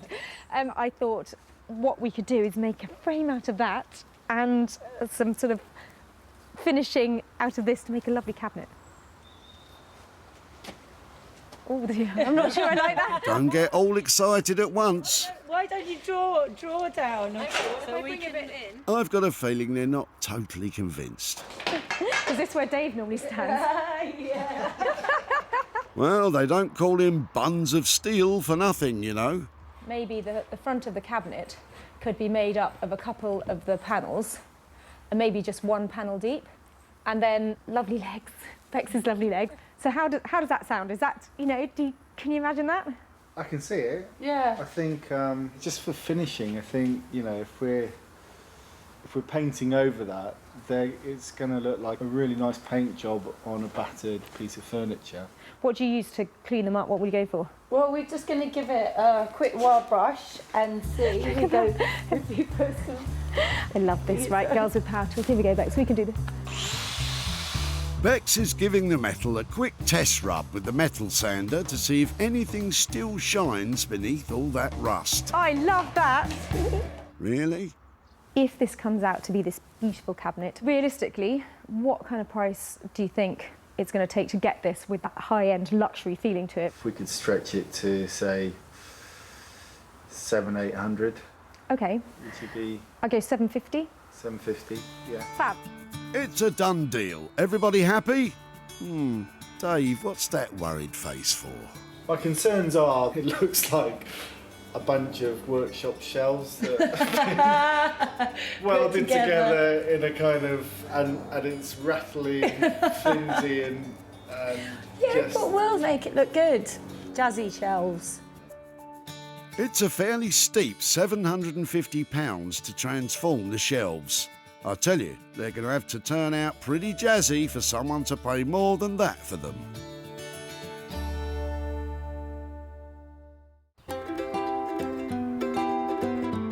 With our makers put to work, it's now over to Sussex and time for Sarah to put her own skills to the test. The old curtains are fresh from the wash and ready to be transformed into something. I don't think she knows yet. I am so excited about these. As you might be able to see, they'd fit right at home with my little collection of fabrics. But I'm going to make something out of them. And hopefully make some money. What Sarah decides to make depends on how much usable fabric she has, and oh, that doesn't look great. Some of it is in really bad condition. It's such a shame, so I can't use all of it. So the best thing, I think, is to try and reclaim the fabric back into panels and then see exactly what kind of projects I'm going to be able to do. So I'm just going to try and unpick along the seams. You can do it using a little unpicking implement that you can get, or you can snip and you can rip. Snip and rip? Well, I can see the snip, but what about the... Oh, there it is. She wasn't joking. With the curtains ripped to bits, Sarah starts to remove the heading tape. That's the bit the hooks go on. I want to get as much fabric out of this as possible, because even a 6-inch square might make a lavender bag or a collar or something pretty. And as this fabric's getting rarer and rarer, you want to make the most of it if you get hold of it. Modern upholsterers are desperate for well-preserved vintage curtains to use in high-end interiors. They also work just as well to line the boot of your car. There's a lot of interest in it. This is commercial, and because it's original, it's the holy grail to find something like this. So making cushions out of this, I think I've got a real chance of making a profit. Cushions, that'll do. Now for backing fabric, I'm going to have a look in my little store. I've got velvet. I bought these both panels for £3 at a car boot sale a couple of weeks ago. Beautiful cotton velvet. So that's one possibility. If not, maybe something plain. Sarah's using scrap materials for the backs to maximise the number of cushions she is able to make. She's starting by cutting a template to fit a roughly 18-inch cushion. The simplest way to make a cushion is just to make one which has an envelope back, which basically means you have 2 layers of fabric over the back that overlap, and that way you don't have to do zips or buttons. The next step is to sew the front and back panels together.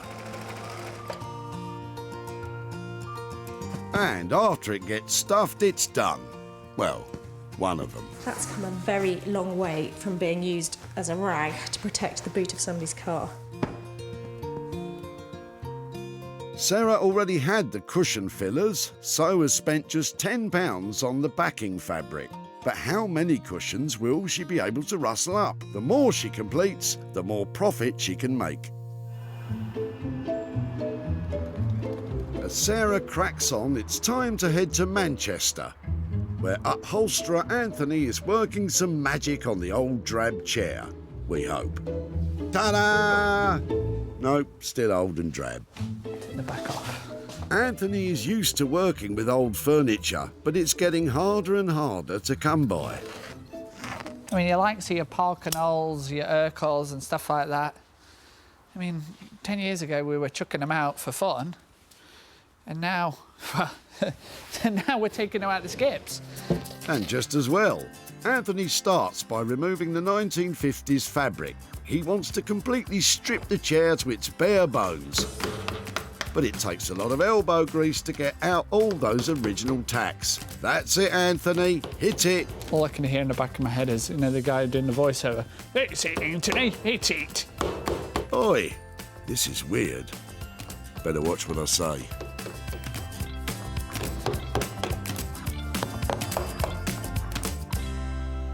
With the material removed, Anthony is enlisting his helper Marianne to help sand back the exposed wood. Anthony is applying a clear protective wax first, and then a darker wax on top to bring out the natural grain. This chair's probably 60 years old. No replacements needed. No arms, no hips, no knees. There's probably not that many. I better not say that 60-year-olds are as strong as this. My mum and dad are over 60 and they're pretty strong. Well, they could do with a bit of re-waxing, that's for sure. Oi, watch it, sunshine. To pad the back of the chair, they're using a base of green layered felt and then an extra layer of cotton padding that Anthony is stapling in place with a pneumatic stapler. So we're ready now for the calico. We've got our kind of comfort layer here and we're ready to go with this. So this is we call it the FR, which stands for fire retardant. Ironically, the only thing that does catch fire on a chair that has been treated with fire retardancy is the fire label itself. Is there not something else that'll catch fire? Pardon? Wood? Yeah, and the wood will burn too. Anthony has listened to Sarah's ideas and has picked a grassy, mossy wool for the bulk of the chair. It looks more like he's recovering a snooker table. He's even got the chalk. Right. Sarah chose the green because I believe this is the on-trend colour for 2016. Really? So snooker's the big thing this year, is it? Could potentially be like that. Something seems a bit fishy here. Anthony's playing this awfully safe. But just watch, he'll be waiting for us to go and then the real transformation will begin. So, from Manchester to Surrey and time to check in on Bex and Dave and those rusty shelves. Bex is drawing out the blueprint for the new cabinet. That's another door. So you've got 2 of the shelves. But I think Dave has spotted a small flaw in Bex's plan. You've got 5 doors. It's just testing to see if you're awake. Well, that's an encouraging start then. Dave's first job is to weld together a steel frame that will form the body of the cabinet before the shelves are attached.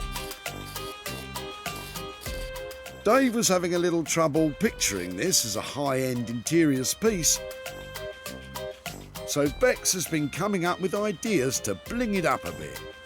And we could either paint the inside, you know, like gold or something like...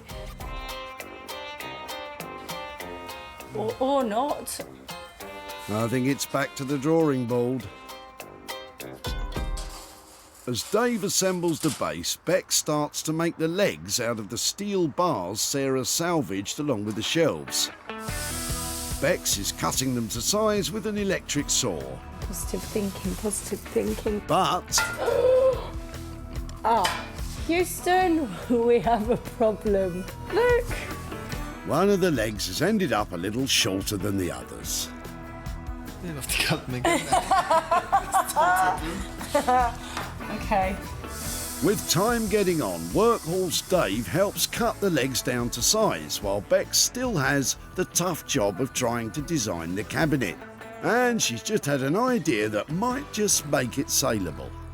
This is a hammered aluminium look. So we want that thing when you open it up, you're like, oh my goodness, I so wasn't expecting that. The outside's going to look a bit like that, Yeah. maybe with a bit of paint. Yeah. And then the inside is going to be completely and utterly different. To achieve a hammered aluminium finish requires the very technical process of first taking some aluminium and then bashing it with a hammer. This will create a lovely dimpled effect that Bex and Dave are hoping will draw the eye away from the rusty metal. But back up the other end, Dave doesn't look happy again. I can't remember from the discussion with Sarah what she wanted. Fear not, Dave, you've done exactly what Sarah wanted. This one's putting them into a spin. It's probably too thin to be one deep, isn't it? I think if it was twice the depth, it would look just too bulky. I think you might be right there, Dave, and you two need to crack on. To be honest, I'd say the bigger problem is that at the moment it's a million miles away from anything anyone would pay over £750 for. With her makers still having a fair bit to do, it's back to Sussex to see how many cushions Sarah's managed to salvage out of the old curtains. You want to make nice, neat corners, so you can either trim them off or just tuck them in like that. And with a few finishing touches... You want a lovely crispy edge to them. She's done. Before, the old curtains were destined to live out their life in the back of a boot. But now... they're plump, pillowy and pouring with charm. Sarah managed, wait for it, 7 cushions. Along with 2 in pastel-y pink, she made 5 in rich green velvet. She had to get a bit of outside help to sew because the velvet is quite a tricky material to work with. But they now look like they could be worth a bob or two. I am so pleased with how these have turned out. I'm a big floral fan, so for me, these are right up my street, but I know there are heaps of people out there who really like this kind of thing. So selling these should be a walk in the park.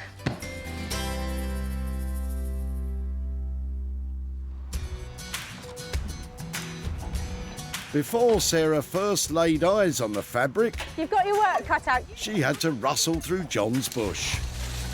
Wow, Wow, only to find it lining his boot. that's vintage Sanderson fabric. John had an inkling it might be worth a bit, From a very, very expensive house. but was happy for Sarah to take the old curtains and turn them into... Make some curtains, I don't know. Luckily, Sarah had a bit more imagination than John. Sarah hosted a craft fair at the barn and put the cushions up for sale. They've got beautiful vintage velvet on the front. And in no time at all, Thank you very much indeed, I shall. one was snapped up. Yay, 1 cushion sold. 6 more to go. I think they're beautiful. They should sell, shouldn't they? Well, they should, but did they? Now Sarah's travelled to Sutton Coalfield to hand John the spoils of 1 cushion, 7 cushions, somewhere in between.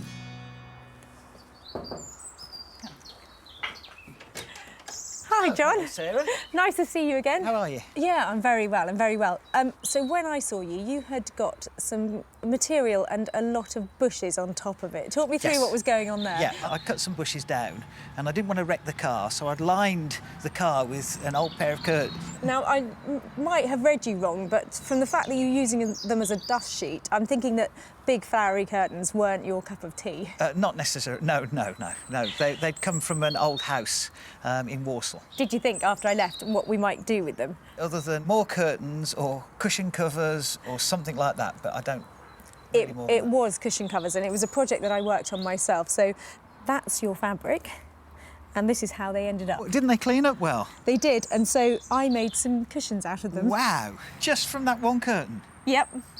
Now that's amazing. I made 7 cushions, and they all sold. Oh, wonderful. So good news is there's a little bit of profit here for you. There is, in fact, £189 there for your cushion. Wow, fabric. that's amazing. 180, I thought you might say 20 or 30 pounds, not 189 pounds. What sort of thing do you think you might do with the money? My mother-in-law suffers from dementia. OK, I'm sorry to hear that. So something for an Alzheimer's charity would be very, very good. So that's brilliant, and the whole lot would go to that, so it would do a lot of good. I'm so glad that's going to a great cause. Thank you very much. Thank you. a lot. Okay, take care. Cheerio, bye-bye. bye-bye. Sarah spent £40 making the cushions, which includes the help she got with the sewing. With 1 selling at her barn and the rest on social media, adding up to a total of £229, John has £189 to donate to an Alzheimer's charity. That's 1 successful transformation. Now it's time to head to Manchester to see what Anthony's made of the old 50s chair. In the past, Sarah's asked Anthony for nice, simple upholstery jobs, and he's chosen this kind of fabric. And who could forget this one? Oof, mind you, Anthony's stuff always sells, but sometimes it's not what Sarah asked for. I'm here hoping that Anthony has taken that brown, tired old chair and turned it into something fabulous. It has great bone structure, so it could look good. But knowing Anthony, he could have done anything to it. When Sarah dropped it off, it was old, brown and a bit down. But now, brace yourselves. Wow, it's just lovely. Anthony's produced a simple, elegant, beautifully refitted piece of furniture. The apparently on-trend green wool is complemented by lighter green side panels that bring out the natural colour of the wood. All in all, I think I want to buy it. Hello. Hello. How are you? Behold. Is that the same chair? I don't recognise it. It's completely different. What have you done to it? This is just a good, solid piece of furniture. We could have been all a bit crazy with it. I just think it is what it is, and I think it's just a very nice chair. But as it stands, there's something here that can be sold to everybody. Oh, I know. I mean, I would love this in my house. I mean, I absolutely love the chair. Yeah. It's a bit too safe for you. Well, boring. No, I don't think it's any of those. I don't think it's any of those things. It's like just having a friend that's like, do you want to go to the pub? And he's always the one who goes to the pub. He's never going to like throw anything out there and like be crazy. He's just like, I'll get you fine. Yeah, but do you know something? Everybody needs a friend like that. Are they still talking about the chair? I'm going to call him Brian. Brian, I love Brian's dependable. He'll get me out of trouble. Sees you right at the end of the night. I'll take Brian. Wrap him up for me. I'll send the couriers. He's all yours. I've got no idea what they're going on about, but I think Sarah's happy. I really didn't recognise that chair as the depressing brown thing that I dropped off. It's now a dapper little chap that's going to turn a profit. Just you and me, Brian. Just you and me. Don't leave him hanging, Brian. Ah, BFFs. But sadly, Brian has to be sold, and coming in on budget of £450, Sarah will have to slap on a high price tag to make a good profit.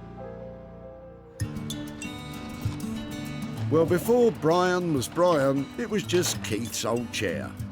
You've got to let me have it. Have it if you want.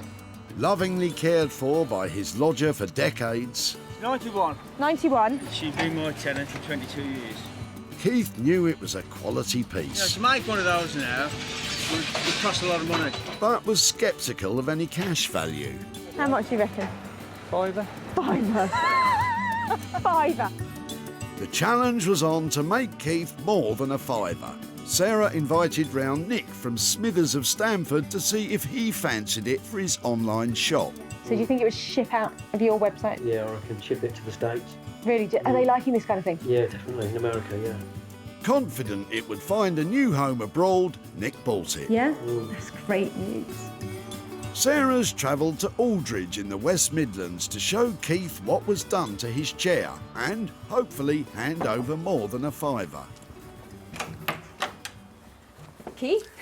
Hello, Sarah. How'd you do? How are you? Nice to see you again. I said at the tip that it would be great to catch up with you again. Yes. To talk to you about your old chair. Am I right in thinking it wasn't actually from your house, was it? No, it wasn't. No. It was it's a house which I'd rented out, and the old lady left and just left everything to go up the chair. I think at the time I said probably a £5. Yeah. I remember. Really, a £5? Well, Yeah. let me show you what yeah. we managed to do to it. When it was restored, it actually ended up looking like that. Wow. Oh, it's amazing, really. It looks Yeah. completely different, doesn't it? Investing in updating a chair like that is not a small thing. So No. it actually cost us £450 What? to make it look like that. So that's probably why lots of people, when they have chairs like that, they just end up taking them to the tip, because if you go to somebody and you say you want it completely redone, Yes. that's what it kind of costs. But I managed to sell it, and I've got some profit to share with you. Yeah. You said a £5, did you? That's before? right. Well, I've actually got I've got £100 there for you, and a little treat for your old chair. Wow. Thank you. You I'm amazed now. No. Any thoughts about Yeah. what you might do with £100? A few meals out, I should imagine. Fantastic. Thank you very much, Sarah. Thank you very much, Keith. Take care. Take care. Bye. Bye. Anthony's labour and materials came in on budget of £450, and with a sale of £550, Keith's walking away £100 richer. Told you we could make you more than a £5.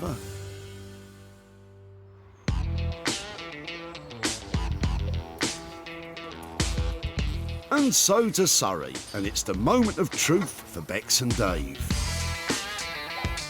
Sarah's arrived to see what's been done with that metal cabinet.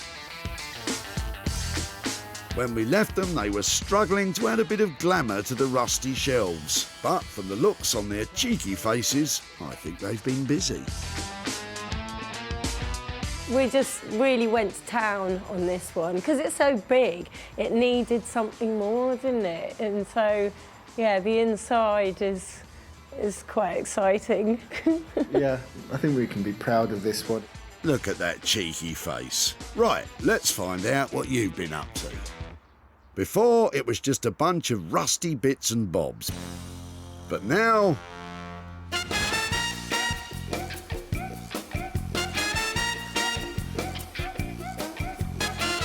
it's a cool and colourful, funky drinks cabinet.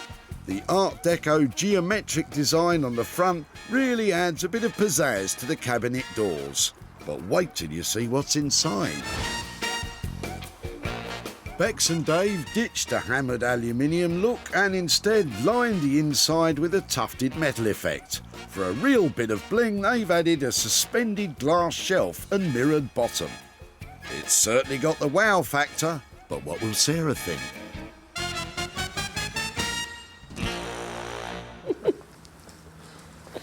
I feel a group hug coming on. Oh, they're cuddling. That must be a good sign. Come on, spit it out. Is that what you wanted? It's stunning, isn't it? It's lovely. It is so cool. It is quite a wow piece, isn't it? It's completely wow. And what's inside? Is it all rusty and? Here we go. Okay, so lovely. Holy moly! Look at that. It's a James Bond drinks cabinet. Is that the? That's the lights. So when you open it, it takes them all over round. Guys, it's a triumph. It's stunning. I'm completely and utterly blown away. Can we shut it up again? Bex and Dave have really outdone themselves with this one, but what with the mirror and glass shelf, Oh wow! have they come in on budget? So 750 quid was left on the table. Tell me you've made that for that. Well, it's not something that we build again for 750, but you know we're going to stick to that. And we had a bit of extra cost on the glass and the mirror, so that was another 60 quid. So if we call it 810. 810. Do you a deal? Do me a deal. You're not doing me a deal. You've done me proud. That is exceptional. Hey, what about one for the big man? And you, Dave, obviously. Dave, well done, well done. It's beautiful. Ah, so we're all cuddling. How nice. What a glorious cocktail cabinet they've created. I can't believe their imagination and their creativity. But there's one thing that's upsetting me. I can't keep that. So I'm going to go and find it an excellent new home. I think Sarah really did love that. She said she had like jaw ache from smiling so much. So I think it was a good result.